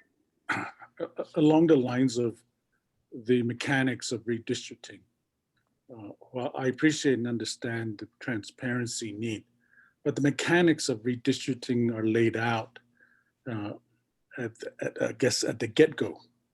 And part of the mechanics in the New Mexico side of the Navajo Nation is that precinct boundaries cannot be bisect. What is the history, if you have anything to share with us, behind the making sure that the precincts are not bisect? That's a great question. And the short answer is, I don't know. I wish that I had that question and put it to someone smarter. Is there someone else on here who does know? Has anybody been through this and heard this question? Senator Morse? Yes, in New Mexico, you cannot cut a precinct in half for a district. It has to include the entire precinct. But do you know why? I think it's actually in the state law. I will defer that to Senator Ivy Soto should be on this. But yeah, that's something. Remember, also the precincts are all pretty small. We're talking about a few hundred people. It's probably a mess. Yeah, and precincts are very small. They're created by the counties, not by the legislature. In Bernalillo County, we have something like 610 precincts just within the county alone. So they're very small entities, at least within our county. Senator Ortiz-Pino, were you going to say something? Yes, I was just going to say, I think the precincts are the building blocks, and that's why we stick with them. If you start dividing them up, then you create a whole other set of problems of just when you make a change on one side of the district, then it affects many, many more individuals than if you stick to using those precinct boundaries as the building blocks. The number of residents in that, the number of people who live in that precinct is a known quantity. And so you can move, 314 people around a little more easily than if you start breaking it up into 10 or 12 or 18 at a time. I think that's the only reason they do it that way.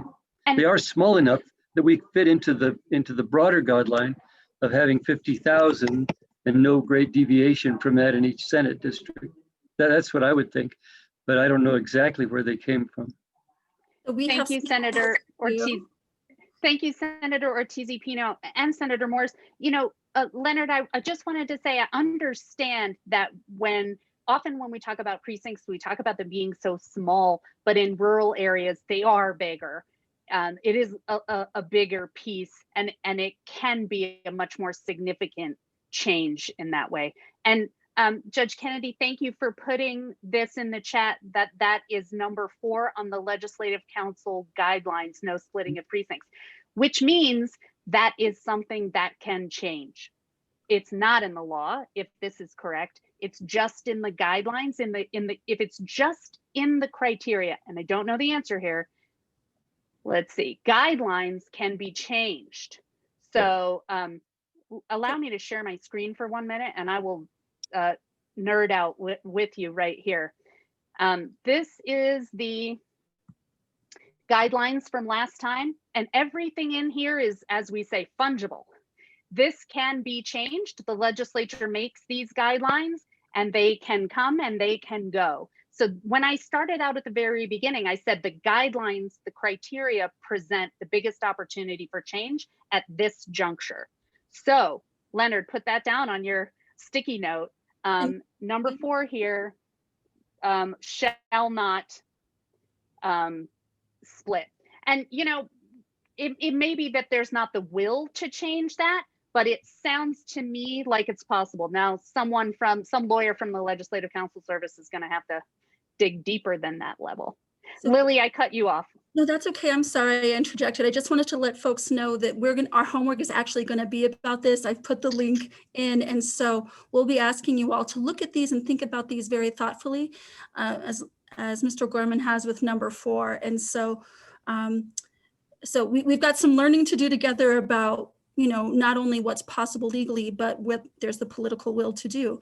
I'm going to go to Mario Jimenez. He's been waiting as well, and he has a question for you. Well, I was actually gonna do my best to channel my inner Senator Ivy Soto, as Senator Morris alluded to. He would have been the good person to have on the call right now to discuss these districts. But as I raised my hand, Senator Ortiz-Pino did a wonderful job at explaining, of course, you know, the precincts and the number of individuals within those precincts, and the precincts being the building blocks for the division. So Senator Ortiz-Pino already did a pretty good job at explaining that. So I no longer have a question. Thank you. Gotcha. A comment. All right. So let's take one last question if anybody has one.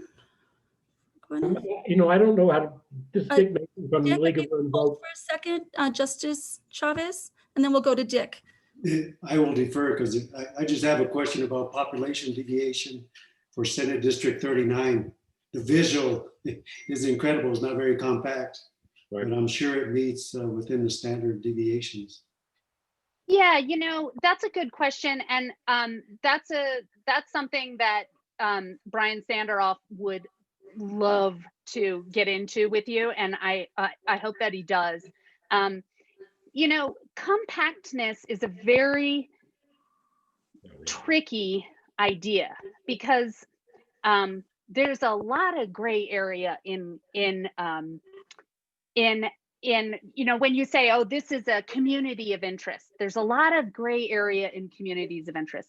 Now, I will tell you, I think it's in this report that Senator Stefanix, who represents District 39 now, told me that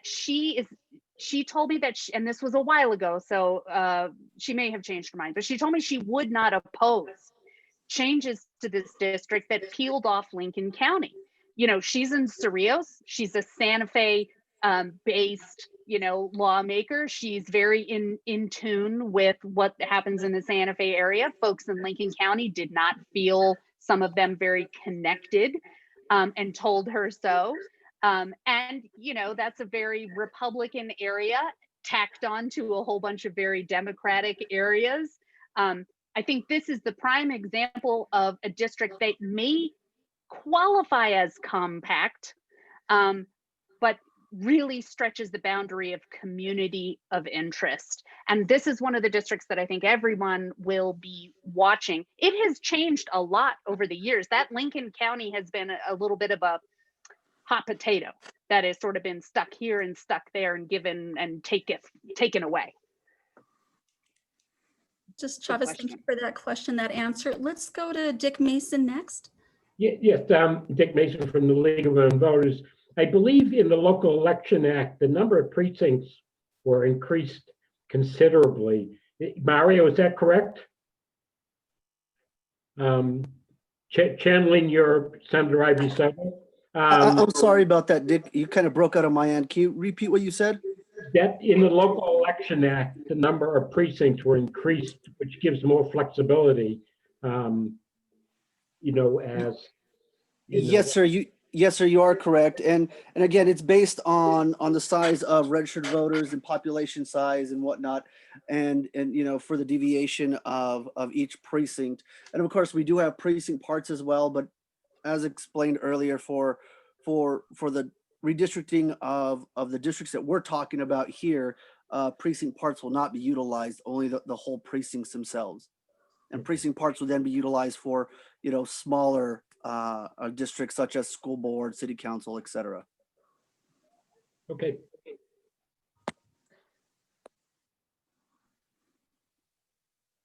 Thank you. Any last questions? All right. Well, thank you again for making time and being gracious and humorous about the honorary doctorate.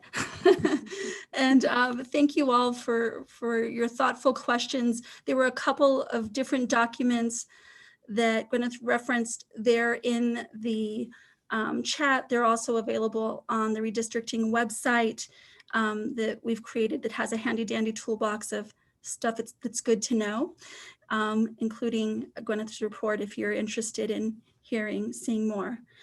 So with that, I want to give folks a second to, Gwyneth, any last words before? I just wanted to say that, you know, this is always a really painful thing to do, to talk about the dysfunction that that not everybody sees the same way, that affects people in very different ways, and that many of us feel that we're sitting in the middle of, you know. It is very present to me when I'm giving talks like this that Senator Ortiz-Pino has been through this before and has been the guy in the room doing this thing, right? And that Senator Moores may be doing it. And I want to emphasize that it is hard to talk about how a thing kind of goes off the rails. It is not, there is no guilt on any one particular person. In all of the interviews that I conducted, I just want to make it clear that this is a systemic problem and that it does not matter really who's in office. You could elect the, you know, 300 most honest and well-intentioned people you know, and that it would still end up this way because this is the system we're working in. So I just want to make sure that I'm not that whiny journalist who comes on and says, these people are all crooks and goes. So thank you so much for your time. I appreciate it. And I really admire all of you for spending so much time and effort on this topic. It is very deserving. And this looks like an extremely intelligent and powerful and diverse and creative group. So thank you. Thank you as well. Let's give 3 snaps to Gwyneth. Appreciate it. Thank you for the snaps. Okay. So we're going to take some time for discussion, and we're not going to have quite as robust discussion today, but know that we will continue to have discussion throughout our time together. But there are a few questions that I invite folks to consider as you're processing the information that you heard from Dr. Sanchez and from Gwyneth, and the information and experiences you brought to the table. So I wonder if you might consider, you know, what did you hear that highlighted the importance of this task force? So is giving us that forward momentum, that charge, like, yep, we're about something good. Second, what did you hear that you want to learn more about? Because we're all going to be bringing knowledge and also doing some learning during this process. And what issue do you think might bring the most challenge to build a recommendation around from what you've heard today? And so don't feel like you have to answer all of those, and we won't have time to hear from everyone, but if you have a felt need to share your reflections, we'd love to hear from you. I'm gonna go to Mario first. Yeah, I think some of the most compelling stuff that we've heard today was, all the statistics that were provided, through the study that was done, what the public's looking for, and I think also what we are looking to get out of this. And I think that is hands down the most compelling data that was presented to us here today. And, as far as challenging, quite frankly, I think it's been mentioned by most of our legislators that we have on this committee. And, that is going to be, the politics of it all, where things are going to end. As Representative Fajardo mentioned earlier, she's struggling with, whether there'd be any good resolution out of this. And, we have others who are, hopeful that this would bring about something positive and some good change. And I think myself and other organizations on board, such as League of Women Voters, are two of those that are looking to hopefully see that this is going to turn out to be a fruitful task force. I think there's a shared commitment around that. Thanks, Mario. Is there anybody else who, as you're digesting? Mr. Buchholz. Yes, I want to thank you also for putting together this very interesting group of folks and hardworking folks. I'm a little bit vague on what goals we are trying to reach as a conclusion. Are we going to present a report? Are we expected to present in front of the legislature? It's a little, I'm sorry I didn't read everything, but I'm a little uncertain as to what our final goals are. And I'd like to hear from you and Thornburg folks and others who have some view on where we will end up when we get to the end of these tasks.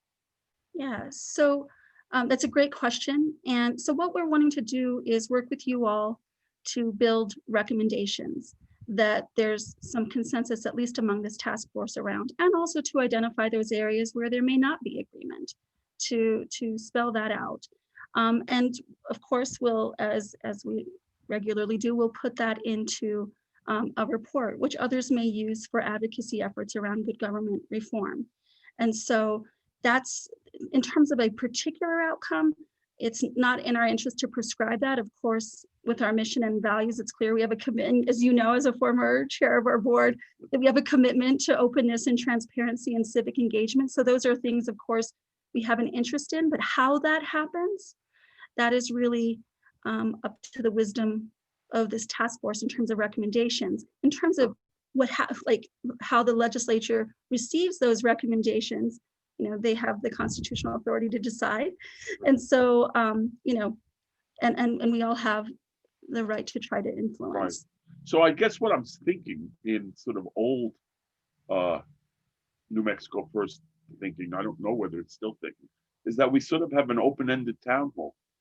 And that what we would expect to come up with at the end would be some kind of a report on consensus where we reach consensus, and report on other issues and the different discussion on issues where there may not be consensus.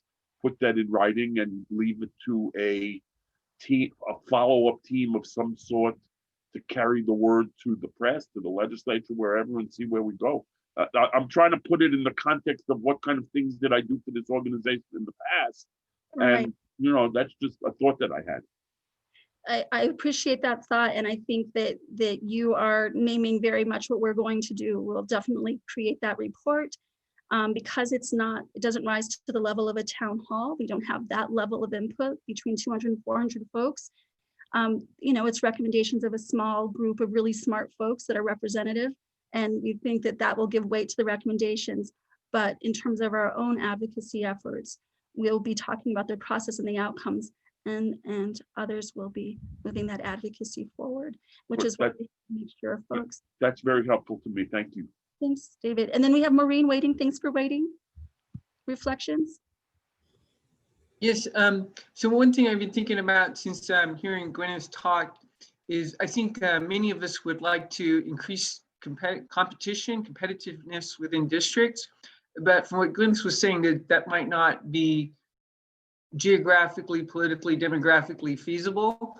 And I wonder if it might be possible to get maybe some geographic GIS analysis ahead of time before we put a lot into that to see if it makes sense, or it would require us doing other weird things, giving up other things that we want, what the level of trade-offs might be. Right. And you know, Marina, I appreciate kind of the expertise that you have and the perspective you're bringing. We're not going to be making recommendations about what a particular map looks like. That's not the task of this task force. But your point's well taken that. No, I didn't mean we'd be making particular recommendations of maps, but if we wanted to stress competitiveness and put it before everything else, and maybe it doesn't really make sense to do that. I don't know. Just something to think about. Yeah, so you're wanting to see like, hey, if we're making a recommendation, what might that play out like? And so we will have a session on mapping. And so I've made a note of that, and we'll talk to the presenters about that. It's a great suggestion. Thank you. Is there anybody else who has reflections as you think about the information you've heard, things you want to learn, things that you think are going to be the most challenging, maybe somebody who we haven't heard from yet? Senator Pinto. Yes, so being new to the process, there is a gap within the Navajo Nation, and that's where I think most of my problem arises, even with the Postal Service. How do we get those services? And especially when I go from county to county on my county line there, we have our chapters, and when they come and approach, you know, I'm not the main representative of their chapter, but yet those lines too, and some of those chapters, it's skewed. I'm not their main, so they come to me and ask, you know, for some money or something, and then I'm like, I'm not your representative. So when we talk about tribes really, you know, being vested in this, where's their flexibility? How much of the conversation did they have in the prior conversation about this? Because I find that that gap there should have been addressed already. It shouldn't have a section of people that are not represented in that manner. They're kind of like, we don't know where to go because we're not part of over there, but we're in this county, but they don't include us. So they're right on that county line, and even in with their chapter, they're kind of lost out there. And I find that you know, how is the government to government relationship really helping if we don't have that flexibility too, where they go and look at their population and readjust some of those lines for us to help us address some of the issues with assisting in infrastructure and assisting with them and making sure that they are counted and can be inclusive with our government and what we're trying to do for them and represent them. And that's where I was like, how did they end up being in that little bubble that's not represented? So I hope that is addressed. And I think what a lot of it could probably be solved through the Postal Service and finding out how do we address the people that are out there when we don't have any rural addressing in those parts of the nation, even though the money has been given to it, it's been pushed off. And now we are at this point. And I think that would really have helped us to really pinpoint who lives where, especially on the Navajo reservation. Thank you. Thank you. Director Ferris, I see that you have your hand up, and Senator Ortiz-Pino, you're next after Director Ferris. Thanks, Lily. So I think approaches to redistricting form, whether from the congressional level to the local level, kind of fall into one of two species. One is the institutional.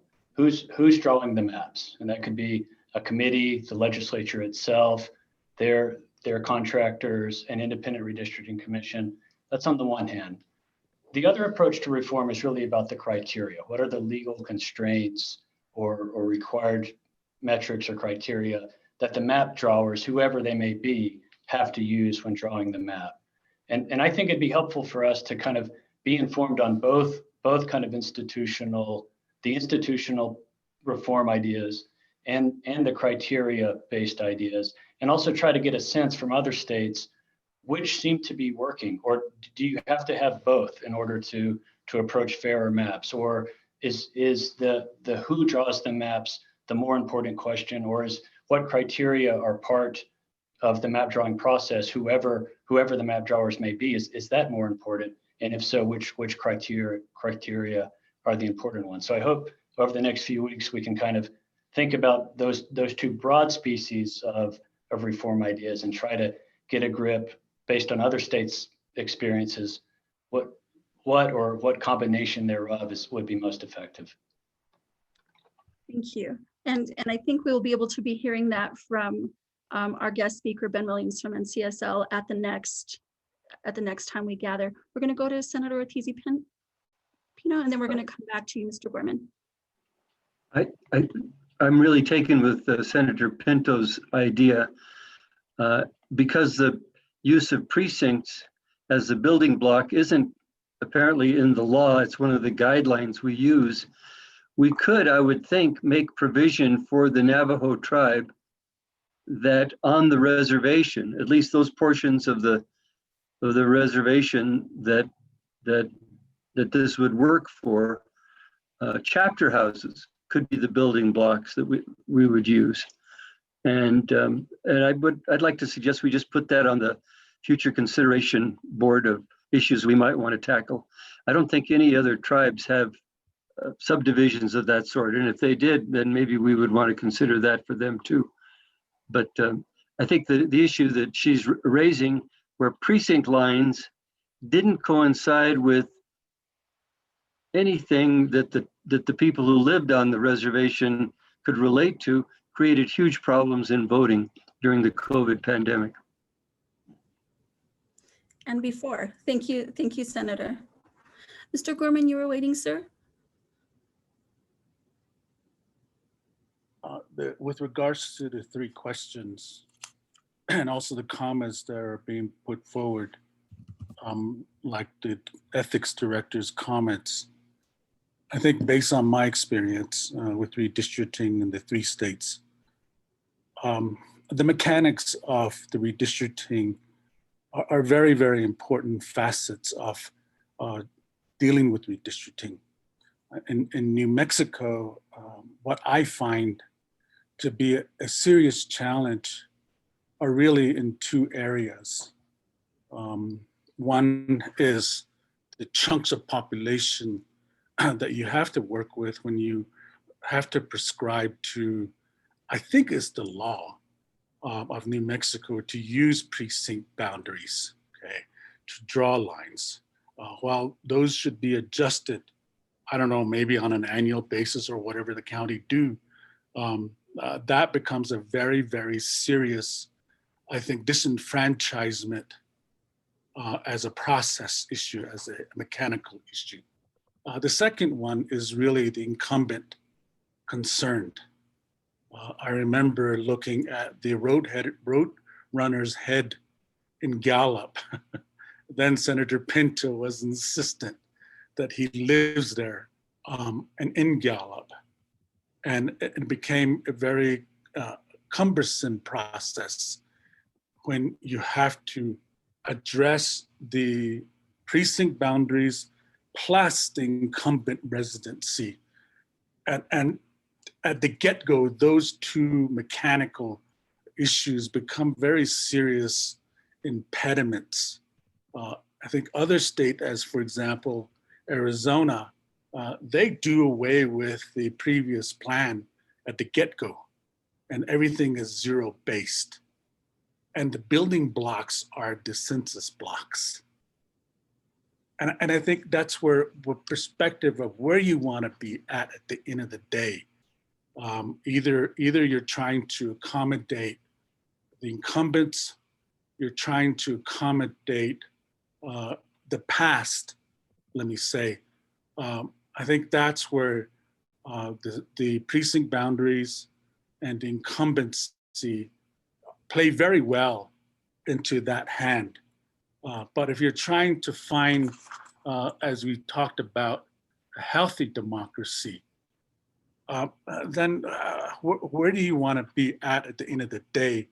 And I think the mechanics of the redistricting, not only the principles of redistricting, but really the mechanics that are imposed by the state become very serious factors. The other aspect, as the senator pointed out, chapter boundaries.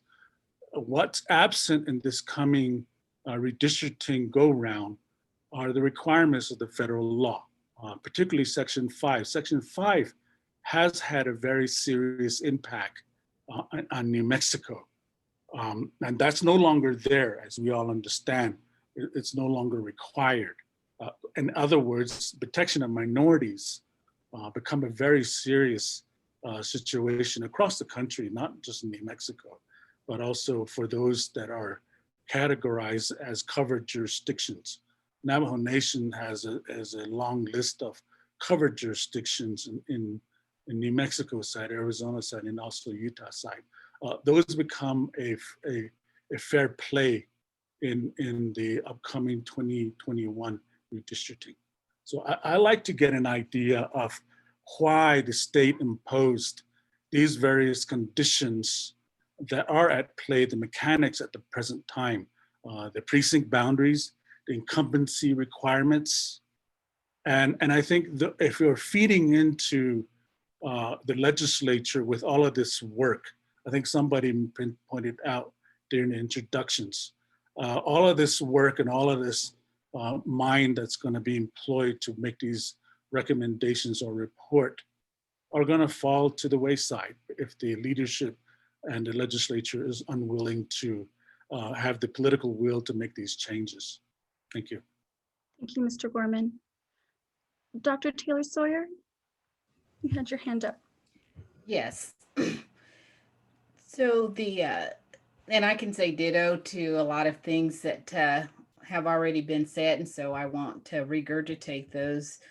But one of the things that when I look at what was the most compelling thing that I heard was really not surprising, but it's still compelling, the lack of engagement from our public and from our citizens. And that is always an issue in the, since I've been really engaged in the political scene. And then just what is the challenge? Really, it goes back to my compelling is that just to make sure that all New Mexico voices are heard, or definitely the majority of our population is heard as this redistricting issue is undertaken. Thank you. Thank you. Judge Kennedy? Getting back to Mr. Gorman's concern, I just happen to have something here on the desk. It looks like the precincts have an awful lot to do with the census before the census is taken, because they are the building blocks of the census work. And within a certain period prior to the census and after the census, it's up to the county commissions to determine the boundaries and adjust the boundaries of precincts. And that's about where my knowledge stops. But if that's the case, there's obviously kind of a conflict between, for instance, county commissions in the states that have this power to do this, and also things, other political subdivisions that are similar, like chapters on the Navajo Nation. And that overlap is one that could be creating some of this conflict that Mr. Gorman's talking about. And I think we probably ought to have somebody talk about it. And maybe we can find somebody to do that. I think we can do that. Thank you. So I know there were a few folks who at the top of the call when you were introducing yourselves, you said, hey, I've not been on a task force quite like this before. Or you said, that you were interested and you had done work. And I'm wondering for folks who may be newer to this type of task force, if you would be willing to share your fresh eyes and any observations or reflections you have.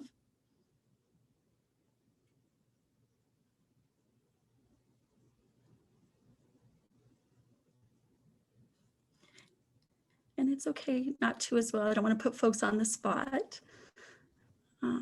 But I also want you to know that don't be afraid to take up space. Well, I've already shared, so I fall into that category, but I've already shared. Yes, yes, thank you for that. Lily, Earl Greer, one of the comments that have been made here, I think is very apropos for our consideration, and that's the issue of Santa Fe County and Lincoln County and the dichotomy there is in those two. I think that we saw the graph, we saw the survey that was taken and the percentages where we want it to be per the constituents and not per the elected officials. But I think that certainly plays a role, as we saw with Lincoln County and Santa Fe County. And I think that's something we're going to have to take into account and consider. Mm-hmm. There is a huge dichotomy there. Mm-hmm. Thank you for that. Anyone else? Mr. Page, and then Justice Chavez. I appreciate the data that was presented by Dr. Sanchez. I'm wondering if we have any information on the legislature in terms of a survey of their interests that match up with the questions that were asked the respondents to the survey that he did. One of the underlying issues that I have, and maybe we'll get to discuss it, has to do with the changing values of incumbents and whether or not those values are compatible with the party that they represent, maybe when they first went into the legislature and maybe 5 years, 10 years later. So, and then if those values have changed and they're out of sync with the party, I'm wondering how many legislators over some recent history have changed party, have really made an effort to reflect the values of the constituents that they represent as their values have changed. So kind of a roundabout question, but maybe we'll get to it in later discussion. Mr. Page, I'm pretty sure that I haven't seen a study that's been done on that, but it sounds like an interesting one, and I appreciate your curiosity. What I can share with you is that last fall, New Mexico First did a research project with the Kettering Foundation, and what we were looking at was legislator attitudes about civic engagement in public policy. And one of the public policy areas that we were asking about was redistricting. And so while we didn't exclusively do guided interviews with New Mexico legislators, we talked to legislators around the country, and we were very intentional about talking to folks who represented different parties. And what was really interesting, and I'm not saying this answers it as specifically, but I think it gets at your question, was that there was actually quite a bit of bipartisan support of greater engagement in redistricting.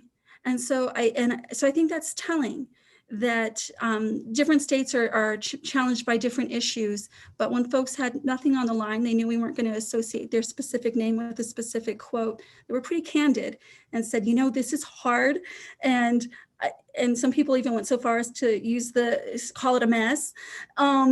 Those are some direct quotes that I recall because they jumped out at me. And folks thought, you know, yeah, it makes sense for constituents to be involved in these kinds of discussions and decisions. So for what it's worth, that's one of the things we learned a while back. But Justice Chavez, you had been waiting. You had a comment to make as well, sir. I did. What struck me was transparency and competitiveness seems to be top vote getters with the public and also this commission. And it makes sense because both of them, in my mind, relate directly to public confidence. And I had never thought about including the public in map drawing, but I was most impressed with the Utah presentation that I saw on video. The idea that they would give the tools to the public to be able to draw the maps, but require them to draw a complete map made sense because it all begins with population, right? You have to have equal population. You can deviate from that based on the criteria. I know I looked at the criteria 10 years ago when I was looking at the redistricting House case. And some of the criteria didn't settle well with me, but that's not my job as a justice. My job is to do interpret the law and then apply it. But some of the criteria was, I thought, troublesome and perhaps could be interpreted as incumbency protection. And that's something the public doesn't want. I think if you have competitive districts, if you allow the public to participate, we're going to be better off. And it's going to be a much more transparent and trusted system. What they learned in Utah is that people could not complete a map. It's easy to draw your own district, but when it has to fit in the entirety of the state, it gets much more complicated. So then they appreciate how complex it is. It's not as easy as looking at the howling coyote and say, wow, that doesn't make any sense. Lincoln County and Santa Fe County, they don't have anything in common. I mean, that's an exaggeration, but you get the gist of it. I would just encourage all the members of this task force to wait on the agenda, because I've seen what is scheduled to come, and I know that we're going to be able to learn a lot together, and we can decide on the structure. If we're going to recommend somebody other than the legislature to make decisions, that will be important. And then the criteria that we will use to deviate from populations, we're going to learn a lot about that. So keep an open mind until the end. And I think we have a lot of expertise on this task force that can make a meaningful difference to the voting population in New Mexico. Thank you, Justice Chavez. Your comments remind me of something that I'm often reminded by at New Mexico First when we work with folks out in communities, that really we have everything it takes to be the kind of New Mexico we want to be, even though the way we see that is in very different ways sometimes, right? That we have a lot of expertise, and if we're willing to come to the table and really have deep and thoughtful conversations together, learn together, and teach one another, that the solutions are there. And Dick, I see that you have your hand raised, and I'm going to ask you to make your comments briefly, and then I want to shift into homework mode and leave some time for public comment as well. Okay, I just want to respond to Mr. Page's question. The league did a question for candidates during the primary, just asking them their views on making the redistricting process fair and more transparent. We were amazed at how many candidates understood the subject and the depth of their answers. Most of them recognize we have a problem. We were really impressed.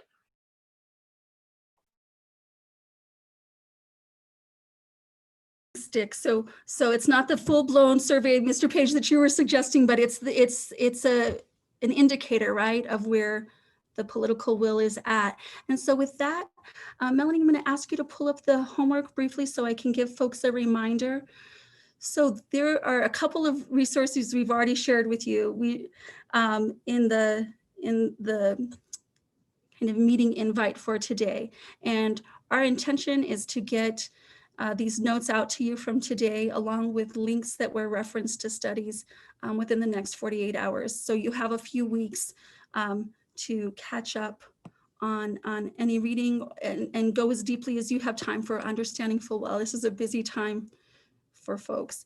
So we'll include a link for you in the meeting notes, and the link is the questionnaire is going to ask you to look at the approved redistricting guidelines from 2011 that Legislative Council Services developed, and weigh in on them. You're giving us your analysis, your gut check of those. It'll help guide us in our conversation in terms of where are we at? Do we think this is leaning in the right direction? Is concerning? And so please take the time to check that out.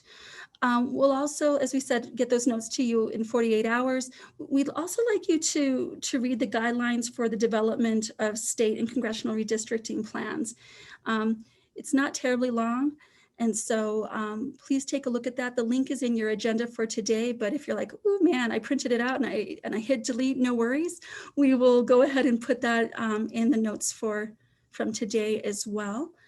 And with that, again, I just want to thank you all for being here, for listening and learning together, and getting ready for even more learning that awaits us. And what I'd like to do now is open it up. There's some folks who have been hanging out in the gallery waiting for an opportunity to share comments and questions. We may not have time to, we likely won't have time to answer those questions today, but we'll make note of them and get you a response or let you know which meeting that's coming in. So Melanie, do we have anybody with questions? I believe Claudia had a question earlier. Great. And then Shelley as well. So Okay. Claudia, if you're still available, would you like to unmute yourself and share your comment or question, please? Hi, yes, thank you. I appreciate the opportunity. This has been very informative.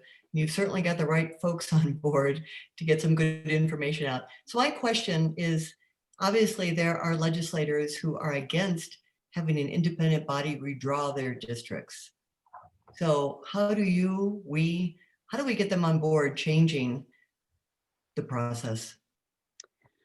So Claudia, I'm going to just say from New Mexico First perspective, we're not prescribing that as a solution. It may be a solution that folks think has merit and ultimately move forward as a recommendation, but that's not necessarily the goal of this task force. I think one of the things that Gwyneth says in her report that I think is really helpful is that there's a lot of different strategies along a continuum that one might consider to improve the public confidence in redistricting. But your comment is well taken, and I'm hearing a recommendation in that. Is there anybody else who is on the task force as you're listening? You have a particular reaction to Claudia's comment?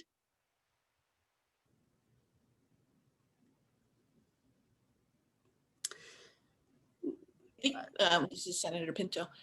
When we really kind of go down that line of saying independent, I really don't think in some cases or in most cases, whoever ends up being the entity, or it is going to be very difficult to have that independency. Even now, some of the things we have going on, it is really difficult to really have that open-mindedness to not really go into that political drive. It's still, even though they don't outright say they're, have political affiliation, eventually over time, you will see that develop through their actions and what they're doing. So that underlying independency, I think is a really tough thing to judge as far as getting an entity that could do that. Thank you. So Senator Pinto, I really appreciate you raising that question about, wondering how much independence is really doable, but also acknowledging that there is a way to be principled, there is a way to move forward that is better. So Shelley, it looks like you had your hand raised as well. Do you have a comment?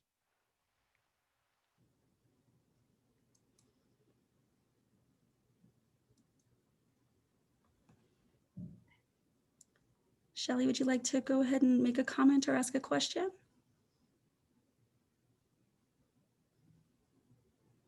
If you are speaking, we're not able to hear you. If you want to adjust your sound. Still not able to hear you. Her question, I think, is on chat. Oh, beautiful. Dun, dun, dun.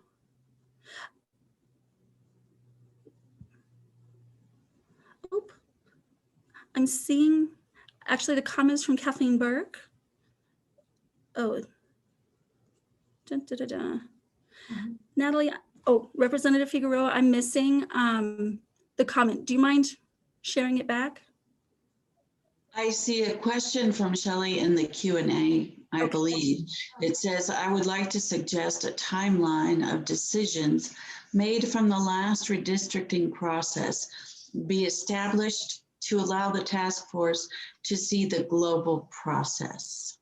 It's a great comment. Dick Mason actually was one of the reviewers of the report that we did about redistricting and added that timeline into the report that New Mexico First just published. And so it's in the appendix, but we'll flag the page number for you. So if you don't have time to read everything, if you want to read that, you can. Thank you, Shelley, and thanks, Representative Figueroa, for catching that. Looks like Kathleen Burke also has a comment. Kathleen. I see it in the chat, but you're welcome to unmute yourself.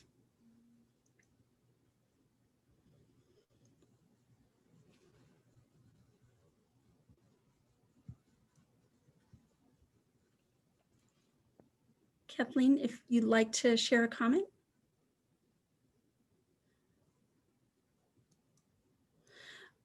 So Kathleen's still on mute. Kathleen, we're not able to hear you. What I see you saying in the public comment or in the chat is that political will generated from the public is what we hope will convince legislators to whatever change is determined to be needed. So thank you for that, Kathleen. So this is Carmen. Can I jump in and make a statement? So it seems that there are a couple of opportunities for intervention in the decision-making process. One is people are looking to understand the process itself. But I think possibly even more important than that is figuring out what the criteria is by which New Mexico wants to make these decisions. And you have to upfront move a set of criteria so that communities are not then responding to something that's unhelpful later, right? So tribal communities need to be at the table at the beginning. I think it's inappropriate. I think it's immoral to put forth anything without having the people that are most affected at the table initially. What I haven't seen in this state is a real conversation about the criteria that legislators or whoever's drawing the map need to follow in that process. I mean, I think the conversation about who draws the maps it's interesting and it's important, but I think more important than that is what criteria are they using to draw those maps. And so there's a bit of a conversation about competition versus other other criteria, but I think the criteria needs to be established upfront and that the right people need to be at the table to establish that criteria. Other states do that in law.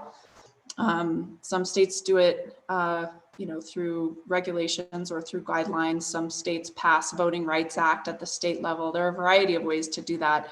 But it seems like that is one helpful way to focus the conversation is specifically on the criteria and who's setting that criteria. And so, Carmen, that's a great handoff. So next time we're together, we'll be talking about criteria and we'll understand what have been some existing criteria, what are emerging criteria, what are some things that there's some murmuring about that's that emerging criteria. And then our discussion will really be focusing in on, do we have ideas in addition to or in opposition to what is in the approved guidelines from Ledge Council Services about what should be guiding us in the criteria. So we've got our work cut out for us. I want to give a last opportunity. Is there anybody else who joined as a participant? We have time for one more question. All right. Well, with that, thank you all for committing time today to learn together, to get situated and get ready to roll forward. So take care, and I'll be looking for those notes and a reminder about your homework soon. And thanks, Mr. Page, for the 3 steps. Bye. Take care, everybody.